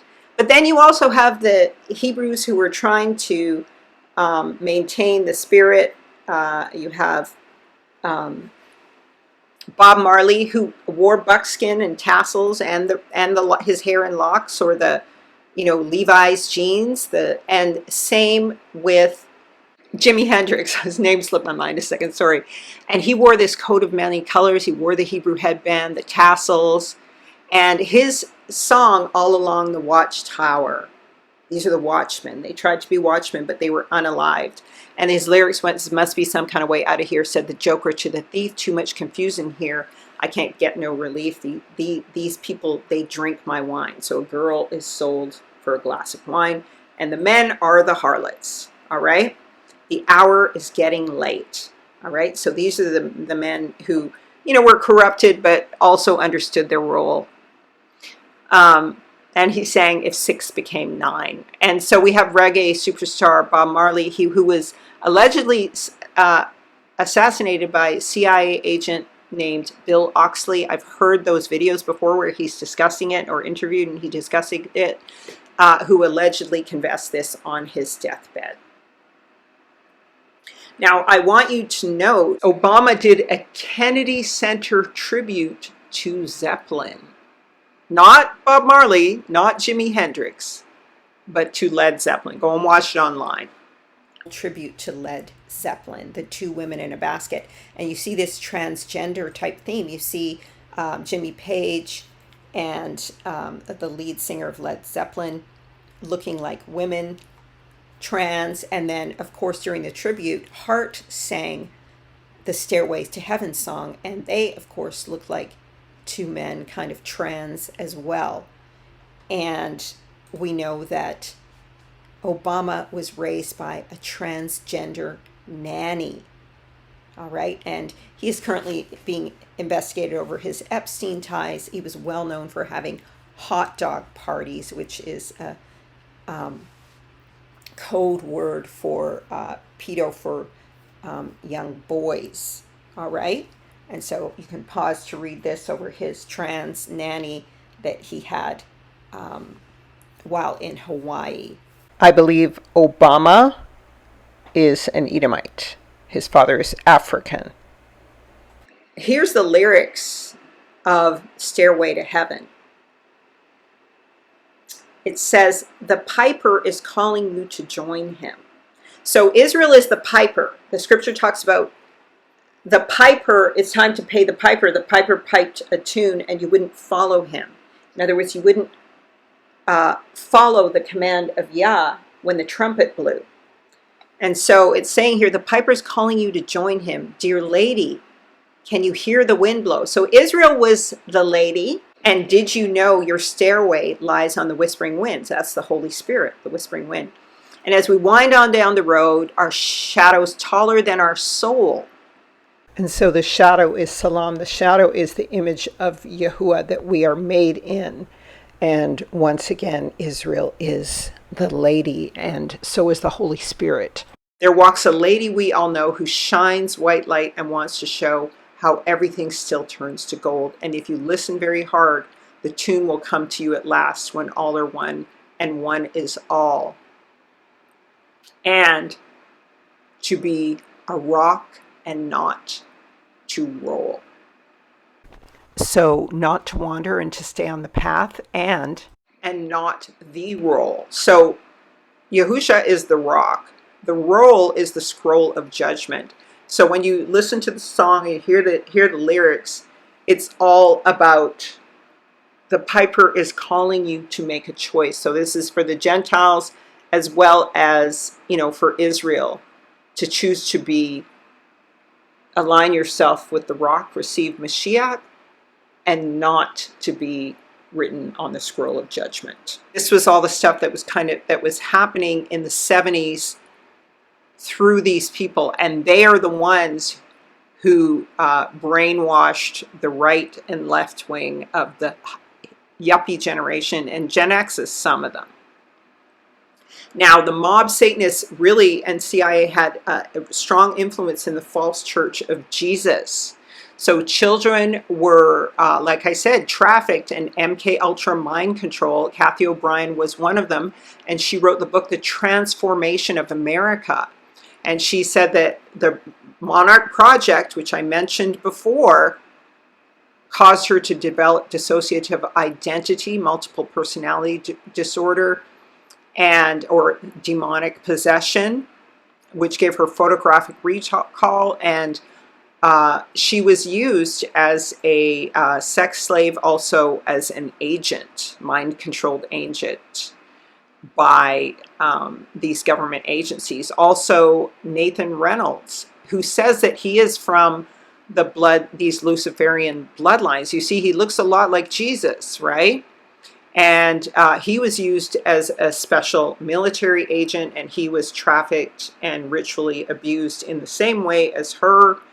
And this is how his family rose up in the ranks in America. And he is saved in Yahushua HaMashiach. He does not use the name Jesus because he believes, he knows that's not the name, and because he saw so many people in the false Christian church who were pastors perpetrating and selling Jesus.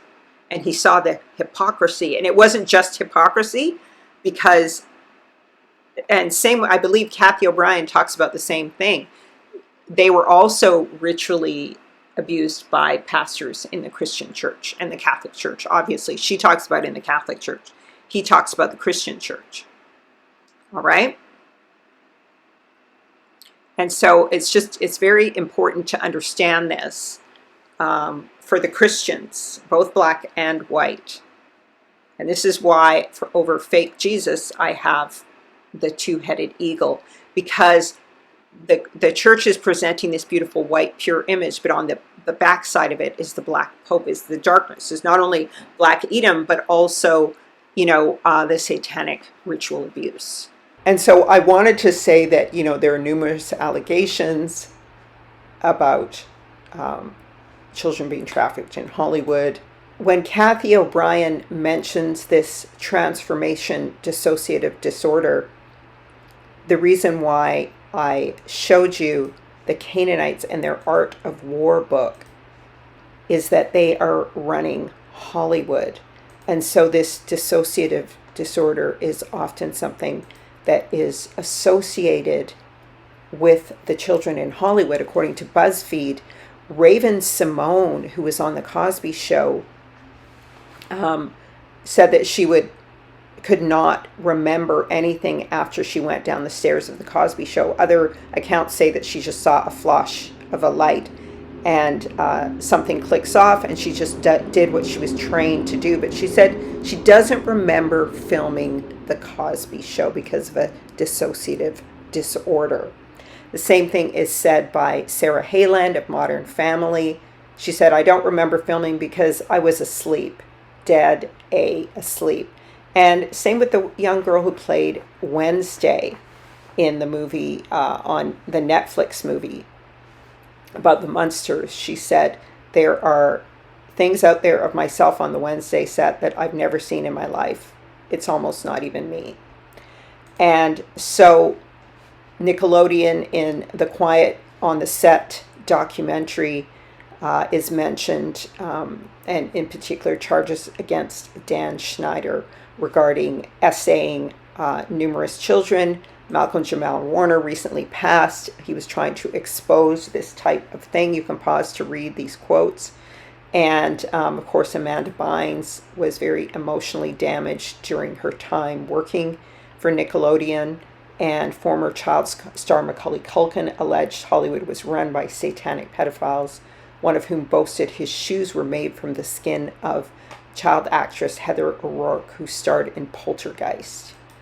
And Corey Feldman and Corey Haim also alleged these same kinds of abuse. And you see the twinning here, again, the same two names, double personality, one on set and then one in real life, which implies demonic possession relating back to the MK Ultra program. And so Corey Haim unalived himself, and Corey Feldman testified to the things that he endured. Regarding the allegations of the Cosby Show, lead Lisa Bonet to do Angel Heart, about a girl who is raped or intimate with her father, has a demon child with him, and Bonet's character is later unalived by at her father's hands. And this tainted her image on the Clean Cosby Show, so she was not allowed back on the show. So some wonder if she just wasn't rescuing herself or exposing truths by doing this movie, Angel Heart. That is the satanic climate of Hollywood, which is confirmed here with Taylor Swift's resemblance to Satanist Zena Shrek. All right, almost identical. So we see these are these families. All right, and so we're going to return to Edom again, and I just want you to notice the physical resemblance between Candace Owens and Oprah Winfrey. Candace Owens is the upgrade, all right, and she's set apart for this time. I just want you to look at the similarities. We're going to come back to this, but the similarities in facial features. We're going to go into the defamation of the image of the black man and the black woman. Again, I said go and look at the Integrated into a Burning House video to talk about the prison industrial complex and many more complicated issues. I'm going to focus more on entertainment here, though, as discourses of the satanic agenda. Although those are the prison system as well as CPS are other discourses that P. Diddy would operate, just like Epstein, okay? But I just want you to notice the similarities in features. This is Aretha Franklin's Detroit pimp who was her manager. Notice the head shape, brachiocephalic, same with Jesse Jackson. Now this is Candace Owens' grandfather, very similar face and head shape. And then we have Hoover, who is mixed race, but similar brachiocephalic head shape, and then P. Diddy's father as well, who may have been mixed race, I don't know. May have been mixed with Israel on one side. But we're going to come back to this, and we're going to see how, Frank Lucas and the drug lord from the movie American Gangster worked with P. Diddy's dad, all right? And remember, Melvin Earl Combs, who was an alleged government operative. He was a drug dealer who was perished when Diddy was 2 years old after being revealed as an informant, all right? Remember, I told you that Hoover, in setting up the FBI, they had numerous people who would function as agents to undermine, the Black Panther Party and other groups, undermined Malcolm X, Huey P. Newton, Marcus Garvey. I just want you to hold on to that, because we're about to go into the defamation of the image of black men and black women. Scroll of judgment regarding the defamation of the image of diasporan black men and black women, or diasporan men and women, because black means blank. So that means to make them white, as I said before. There is a lyric from the Rolling Stones song, Give Me Shelter, and they constantly cry out, it's just a shadow, it's just a shadow. And I'm like, what are they saying? I thought they were saying it's just a shout away. I looked it up and it's just a shadow. Well, in Hebrew, a shadow means the image of Yahuwah. That we want to dwell in the image, in the shadow of the Almighty. We want his image to dwell in us. We want Yahuwah Elohim's image on the altar of our hearts. And that's what shadow or image or salem means. When we dwell in his image, we dwell in peace. So I was like, why are they saying it's just a shadow? Because they were defiling the image of Yahuwah by defiling the children of Israel here in America. And so in Isaiah 54:4, it says, refers to the shame of the daughter of thy youth. And so Israel was married to Yahuwah. And Yahuwah says, for thy maker is thine husband. Yahuwah of hosts is his name. And thy Redeemer, the Holy One of Israel, the Elohim of the whole earth, shall he be called. For Yahuwah hath called thee as a woman's forsaken and grieved in spirit, and a wife of youth, when thou wast refused. Okay, so he refused Israel, just like in the Song of Solomon. The love was awoken too soon. And when we look at Micah chapter 2 as well, it talks about how Judah himself had abandoned the wife of his youth. Okay, had abandoned the women of Israel. And this was actually what Yah held against them. So we're going to look at MCAA, Mafia, and Def Jam records, okay? P. Diddy controlled black men and women through the music industry, and he defamed, allegedly, black men and boys, and later even white. So, it has been described by victims of his parties that there was a lot of alleged sodomy, humiliation, and undermining of the image of male and female artists. There was a specific incident where LL Cool J and Heavy D were given a bad reputation through an event where there was a stampede due to poor planning by Diddy, and 9 people died. Incidentally, same thing happened around Zeppelin concerts, where stampedes killed like 11 to 15 and more people, okay? As well, Diddy, along with Jennifer Lopez, allegedly was behind Tupac's unaliving, him perishing, as well as Biggie Smalls, because these things all triggered each other in the false dichotomy of the East and West Coast rap wars. But, so, here's where he's literally covering his face. So that details the story. And like I said, we have the MCA Corporation connected to it. So, and we know about all the sex parties and allegations of sodomy. So I'm not going to go too much more into that. Everyone's talking about it. But one thing I want to focus on is the image of the diasporan women. Did you know that a brothels of Victoriola, the place where they were singing, was Billie Holiday, or Eleanor Fagan's first introduction to jazz music? The Lady Sings the Blues movie's jazz legend faced a difficult childhood, raised in a brothel by teenage parents in Baltimore. At 11, she was raped, and her mother, Sadie, was considered an unfit parent, leading her to be sent to a Catholic house of the Good Shepherd of all places, right? Afterwards, she worked in the brothel, initially running errands and doing chores, then worked as a prostitute alongside her mother and became addicted to heroin. This situation is part of the broader system of slavery and cycle of sexual trauma and promiscuity that women of the diaspora have endured. So, people will talk about women of the diaspora being fast and all these kinds of things, and it's like, this is why. Because of slavery and this kind of traumatic abuse.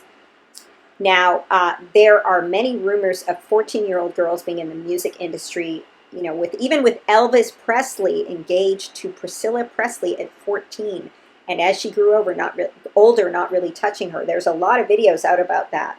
I'm focusing more now on Edom and Yahsharel, but just remember that with Elvis Presley. This is just, again, it's just part of the Babylonian system is, all this molestation. It's just part of it. It's the culture. So according to the Chicago Defender and this WordPress article, Black History Month, the Franklins, you can go and look it up yourself.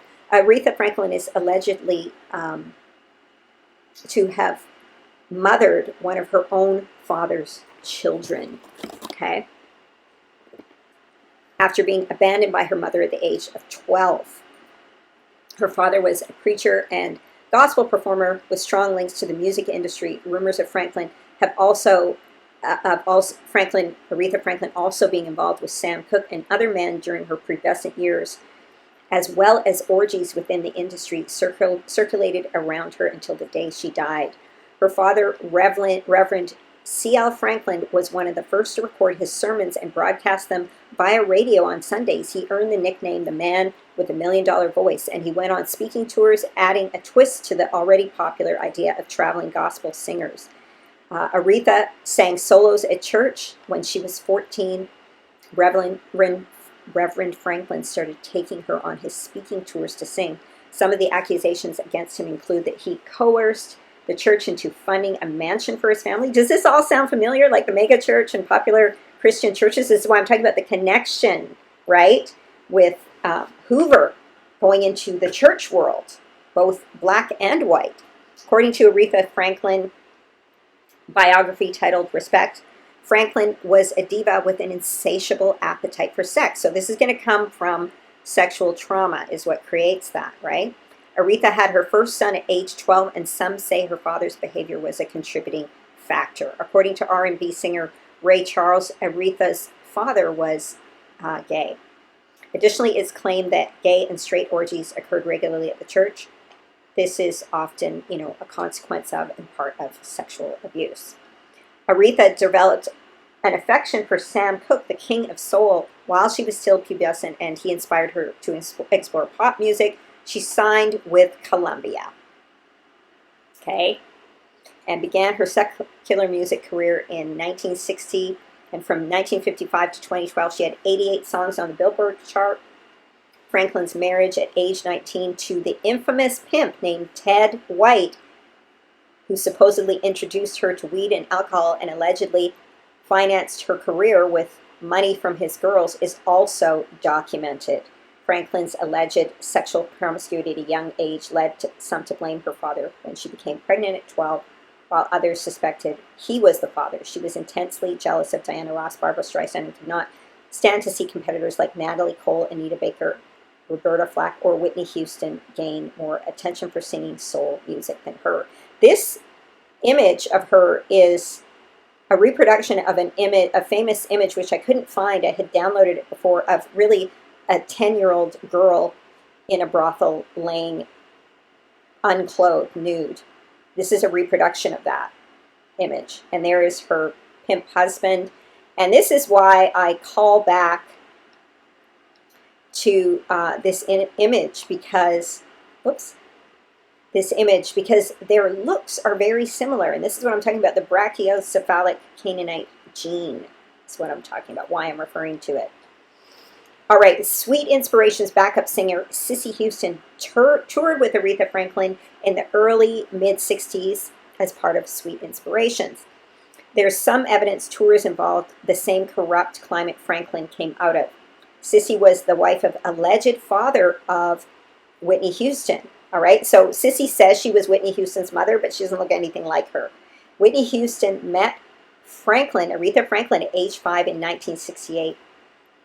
This was the world Whitney Houston, known for her secret lesbian relationships, grew up in. All right. So, like I said, and it's an unpopular view, but it is was the common view in psychiatry in the 70s, even 80s, that there is a connection between homosexuality and sexual abuse, or promiscuity and sexual abuse. So now Diane Carroll had her own series in the 60s and 70s, and so did Teresa Graves. She was a TV star, and she looks just like Whitney Houston. The introduction of young diasporan women into Hollywood and the entertainment industry as adolescents continues here. She was a singer first and allegedly involved at age 14 with the husband, what's his name, Houston, Sissy Houston's husband. But she was originally a singer in the Doodletown Pipers. She had a great voice, and she allegedly had a child with Sissy's husband, John Houston. Teresa Graves was born in 1948, and that would have made her 15 when she had the child. Whitney Houston's birth was in 1963.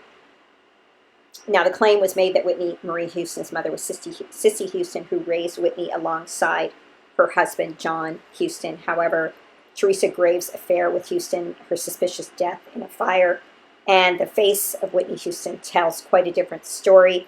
Both of them have the name Marie. So Whitney Marie Houston and Teresa Marie Graves. So it's kind of a giveaway as to who Whitney really is. And these children are often trafficked, like Tupac's daughter, were initiated into this industry. Clive Davis revived Aretha Franklin's career in the 80s with movies like The Blues Brothers and insisted she mentor Whitney Houston. Then Davis essentially, allegedly, I got to put that here, allegedly danced on Whitney's grave as he held a party while she passed away in a bathroom at the same hotel. Tommy Mottola was connected to famous singer Mariah Carey.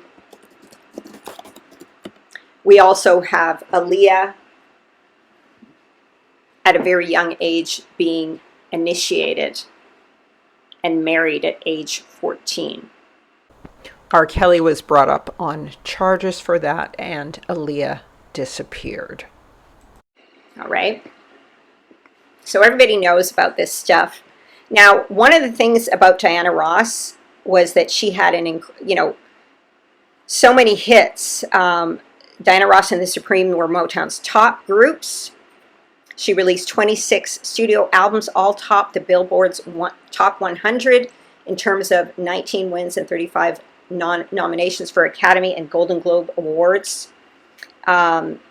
She had, and then the Academy of Science named her Female Entertainer of the Century in 1976. Her solo career began in 1970. She sold over 100 million records worldwide. Her hits as a Supreme and solo artist combined put Ross among the top 5 artists on Billboard's Hot 100 singles from 1955 to 2018. She was inducted to the Rock and Roll Hall of Fame as a member of the Supremes, as one of the rare performers to have 2 stars on the Hollywood Walk of Fame, and she was a recipient of the special Tony Award in 1977, and she got Kennedy Center honors in 2007. The Grammy Lifetime Achievement Award in 2012 and 2023. And she became the first woman to win the award twice. Okay? So you can see why she was perhaps quite a threat. And what we see is, I want you to notice all of these women, these black women, famous singers. What I want you to notice about them is that they're fit and trim and beautiful. They can sing, they can dance, and they can act, and they are songwriters. Maybe not so much Pebbles, but definitely Faith Evans, Mary J. Blige, Emma LaRue of Groove Theory, TLC, Aaliyah, Lauryn Hill, Whitney Houston. We have all of these women right up until we come to these other women who are rapping and stuff. They're all triple threats. Except for Mariah Carey. Apparently she couldn't act, but apparently she was exhausted in her first film. And I think that this was part of a strategy to defame the image of black women. So Amel LaRue, Toni Braxton was humiliated by Oprah Winfrey. And TLC was humiliated as well by Oprah Winfrey, and they were bankrupted. Pebbles was bankrupted. Lauryn Hill had a nervous breakdown. Aaliyah was unalived on a plane. So this is the defamation of the image of the black woman, and they were quickly replaced by fat black mammies and LGBTQ women, and they were portrayed as overweight and diseased and Hebraically dysfunctional afterwards. So Lauryn Hill as insane, same with Whitney Houston. Afterwards, under P. Diddy, we have these people come up. Tommy Mottola stole her songs, gave them to other people, and she has 2 family members recently unalived. That's Mariah Carey. These 2 women addicted to drugs, plastic surgery, dyeing their hair blonde, thinning out their lips, overweight. Toni Braxton has lupus. And it's highly publicized that these things happen to them. And these are the women whose images finally replaced them. Aretha Franklin went out on top. A lot of them having the mammy image, including Whoopi Goldberg. When you see Goldberg, Goldenberry, Golds, those are usually Black Edomite names. Same with Sherry Shepherd. When Jennifer Hudson played the overweight supreme, the minute she lost weight, she was rejected. All she got was a reality show. Okay? So that was the defamation. Here's Monique, who played the mother of a mother condoning incestuous rape in a movie. All right, so that's the image in the 2000s and 90s. The defamation in the 90s of the sisters in the 90s to 2000, with Puffy Combs being responsible for a lot of this. And we have, you know, these women who were involved in what we know to be rituals or trafficking again, okay, which seems to be the initiation ritual. All right, and of course, these are the 2 women in the basket: the harlot and the whore, Canada and the United States, or Britain and Western Europe and Australia, the West. And the identity of these women was given to Jennifer Lopez, and this is by people like P. Diddy and even, you know, some of the brothers, but I think it's a lot of the Edomites, the Black Edomites, who are doing this. And so Jennifer Lopez is given the songs, voice, lyrics, tracks, style of the African diasporan woman. Mariah Kelly, Faith Evans, their songs and music is given to these women. Nelly Furtado's Promiscuous Girl is a complete ripoff of LL Cool J's Doing It Well, and the style and singing of LaShawn, the African-American female LaShawn. And Nelly Furtado is a complete imitator of all of those things. None of her style is original. But she's produced by the very black men who produced this black woman stuff. Okay? So, accusations of stealing have been made against Jennifer Lopez, primarily in the music industry, involving the use of uncredited vocals, mimicking song structures, sampling artists' work. And here is Jennifer Lopez, who's going to play the Kiss of the Spider Woman female lead. All right. But she played Selena in a famous movie about a Latin star who was mixed race, half black. And the typical thing of Gentile Hollywood artists masquerading as black, like in the book of Maccabees, painting their likeness, okay, in the image of the Yahsharelites, all right, whitewashing their image.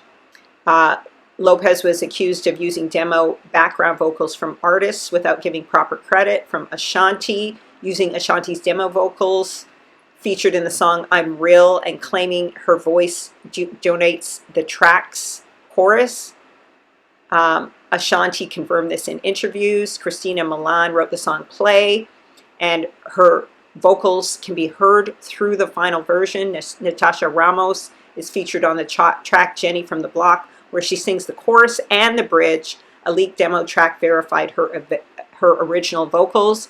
Brandy, the song Ride or Die, was meant for Brandy, who co-wrote it. However, it was handed to Lopez, and Brandy's chorus was the backing vocals, and they remain on Lopez's final version.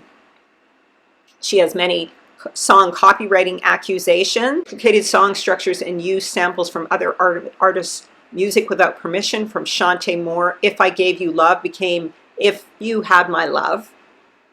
And Rodney Jenkins reportedly rewrote a nearly identical song he had originally produced for Shantae Moore. Moore claims Lopez's then boyfriend, Shuffy Combs, allegedly asked Jenkins to recreate the track for Lopez. Mariah Carey's lover boy, in a wildly publicized incident, Tommy Mottola, Carey's ex-husband and Sony Music executive, allegedly sabotaged Carey's album Glitter, and he discovered that Carey sampled Yellow Magic Orchestra's Firecracker for her lover boy and provided that sample to Lopez in her song I'm Real, which was released earlier. And Carey was forced to alter her track. So in other words, she stole it from her. The Beat Nuts sample of Hijack for Jenny from the Block claimed Lopez's producers used their sample without permission.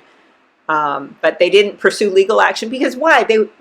Maybe they want to stay in the business, you know. Beyond Music, Lopez faced other claims of theft. Okay, you can read that yourself. But once again, you know, Lauryn Hill was trafficked. At 14, she was singing with her group. Whitney was literally taken from her mother. Lisa Left Eye literally had to, it seems some suspect she faked her death. And Toni Braxton was left bankrupted with lupus and humiliated by Oprah.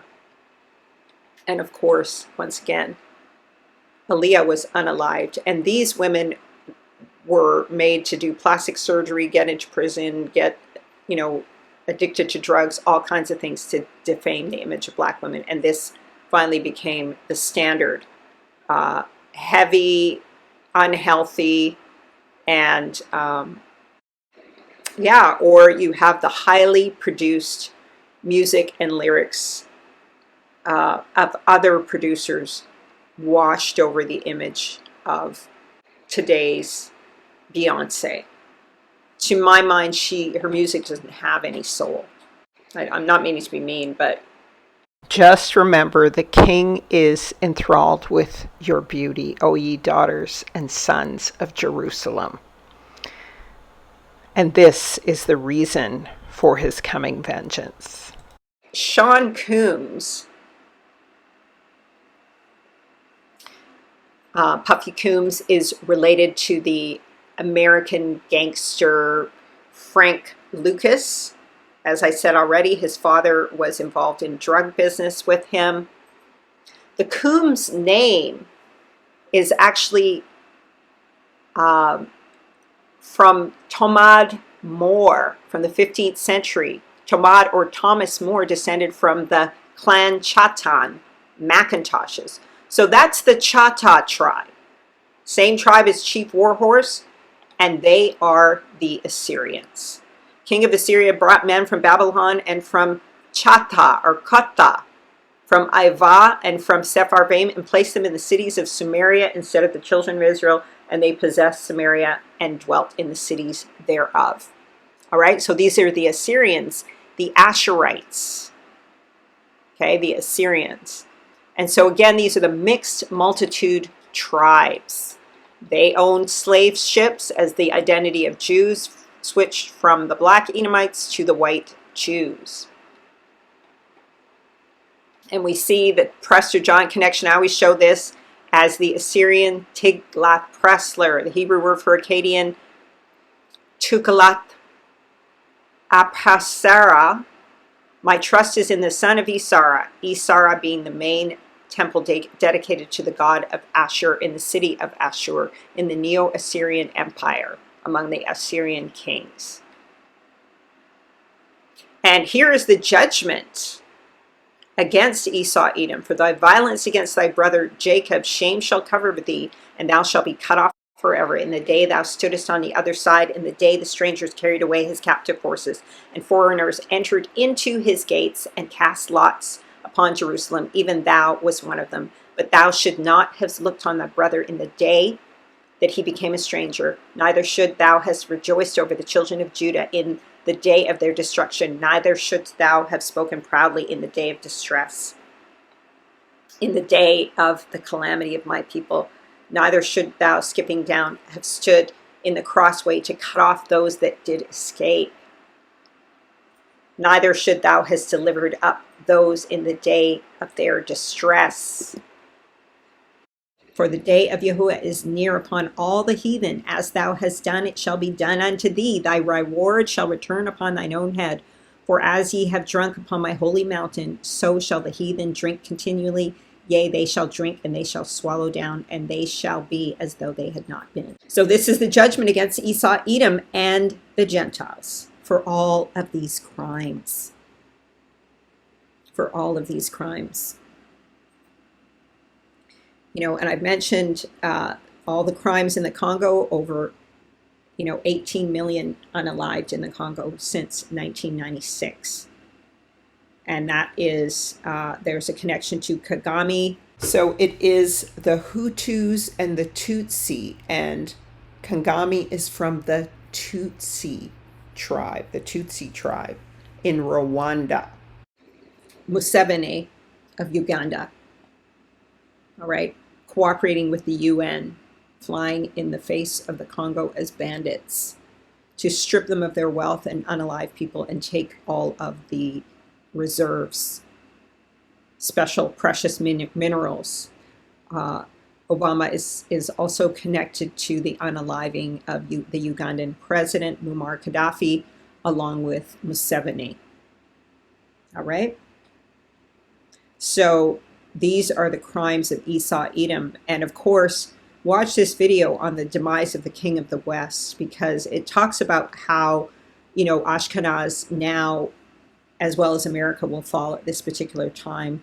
But it was a double prophecy, because it also happened to Edom. He fell when Prestor John fell in 2013, and the final fourth beast arose. But I want you to know and keep in mind that the fifth beast will overwhelm the Gentiles, as I've said.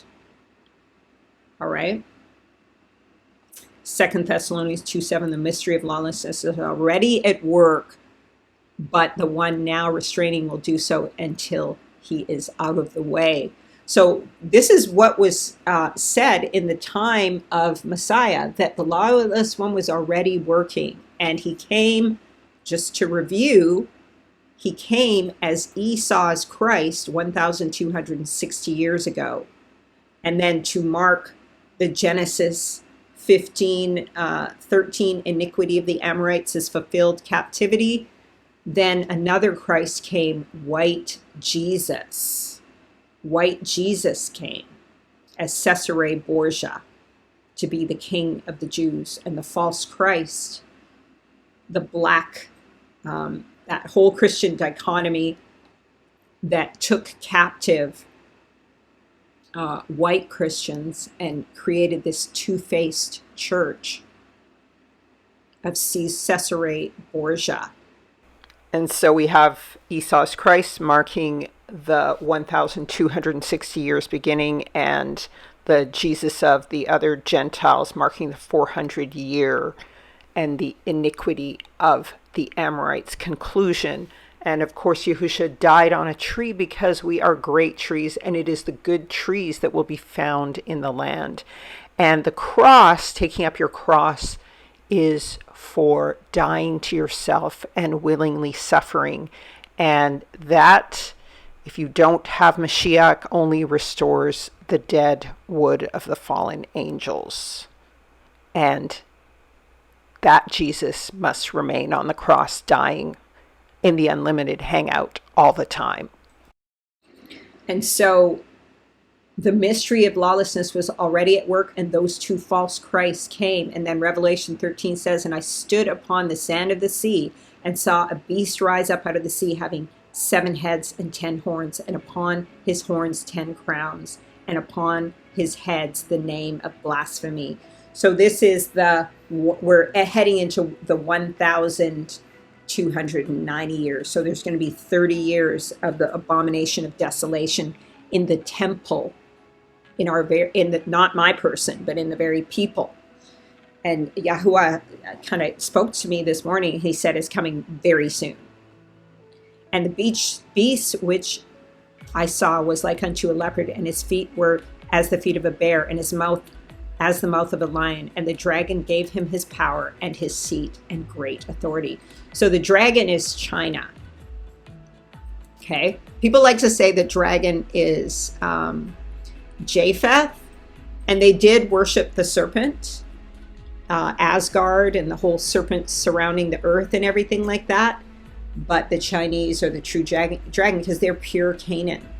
And remember, in the eagle vision of 2nd Esdras, the ones who are ruling are Gog and Magog, and that will be technically, Gomer, the British, or some of the Russians, and China. That's going to be the final two wings that remain. So Tubal Cain and Canaan together. All right. So the beast gave him his power and his authority. And I saw one of his heads as it were wounded to death, but his deadly wound was healed, and all the world wondered and followed the beast. So that will be when Yahsharel defeats the fourth beast. And then this beast will rise up out of it. Okay. And they worshiped the dragon, which gave power to the beast. And they worshiped the beast, saying, who is like unto the beast? Who is able to war with him? And there was given to him a mouth that spoke great things and blasphemies, and power was given unto him to do 2 and 40 months, times, and half a time. And he opened his mouth. So that's the 75 years, the 70 years, okay? Half of that is 3.5 years. So that's like 35 years. All right. So keep that in mind as you're counting time, because the beast is set up till the 1290th year. All right. So I guess there's going to be the rapture. The rapture might be just before it ends, because it's for a times, and half the time. It's going to be instead for 35 years. Okay. And he opened his mouth unto blasphemy against Elohim, to blaspheme his name and his tabernacle, and them that dwell therein. And it was given unto him to make war with the saints, and to overcome them, and power was given him over every kindred and tongue and nation. So remember, he overcame Israel in Daniel. He overpowered them. Now in this fifth beast iteration, he's going to overcome all the Gentile nations, every kindred, tongue, and nation. So no Gentile nation will be ruling. The beast will be ruling. Because it was the times of the Gentiles, but the times of the Gentiles are fulfilled. And so now they have to go under the rulership of the beast, just like Israel did. They're going to have to die, and they're going to have to serve as slaves, just like Israel had to, because the greatest leader is a servant. I'm going to get into this next session, and I'm going to rehearse these things. Next session, how to mark the time, the prophetic timeline. This is the true biblical one, and I'm not saying it's perfect, but I have to say it's probably closer than most people's. I am also going to rehearse the law of the firstborn son and the time of Jacob's trouble. So we're going to go into all of that and more of the manifestations of Edom in Africa right now, the African leaders, and then we are going to go into the biblical timeline around entering now the kingdom of heaven. And so, family, with all of that being said about the scroll of judgment against both the Edomites and the Gentiles, I covered a lot more on the Edomites in this, but we know a lot about the Gentiles. Go over to Whitney Webb's website to check that out. But family, above all, try to be of the rock and not the roll. Try not to be of the scroll of judgment. Try not to get caught out in the unlimited hangout in Babylon, trying to save souls, and let your idol be Babylon and the false Mashiach. And so may Yah bless you and keep you and cause his face to shine on you. May he be gracious, lift the light of his countenance, and give you shalom. I should have this article up on my site in the next day or so. I hope you enjoyed this teaching. Let me know your thoughts. Be sure to go to intoalltruth.net to pick up the Moedim Appointed Times calendar, as well as Chaya Eat Life and Fast, the Hebraic Lifestyle and Cookbook. It's also a health book to help you with your natural health, the Hebraic way, according to the ways taught to Noah. Arise up you, O Yahweh. Let your enemies be scattered, and let those that hate thee flee from before thee. Give him thanks by saying, Hallelujah.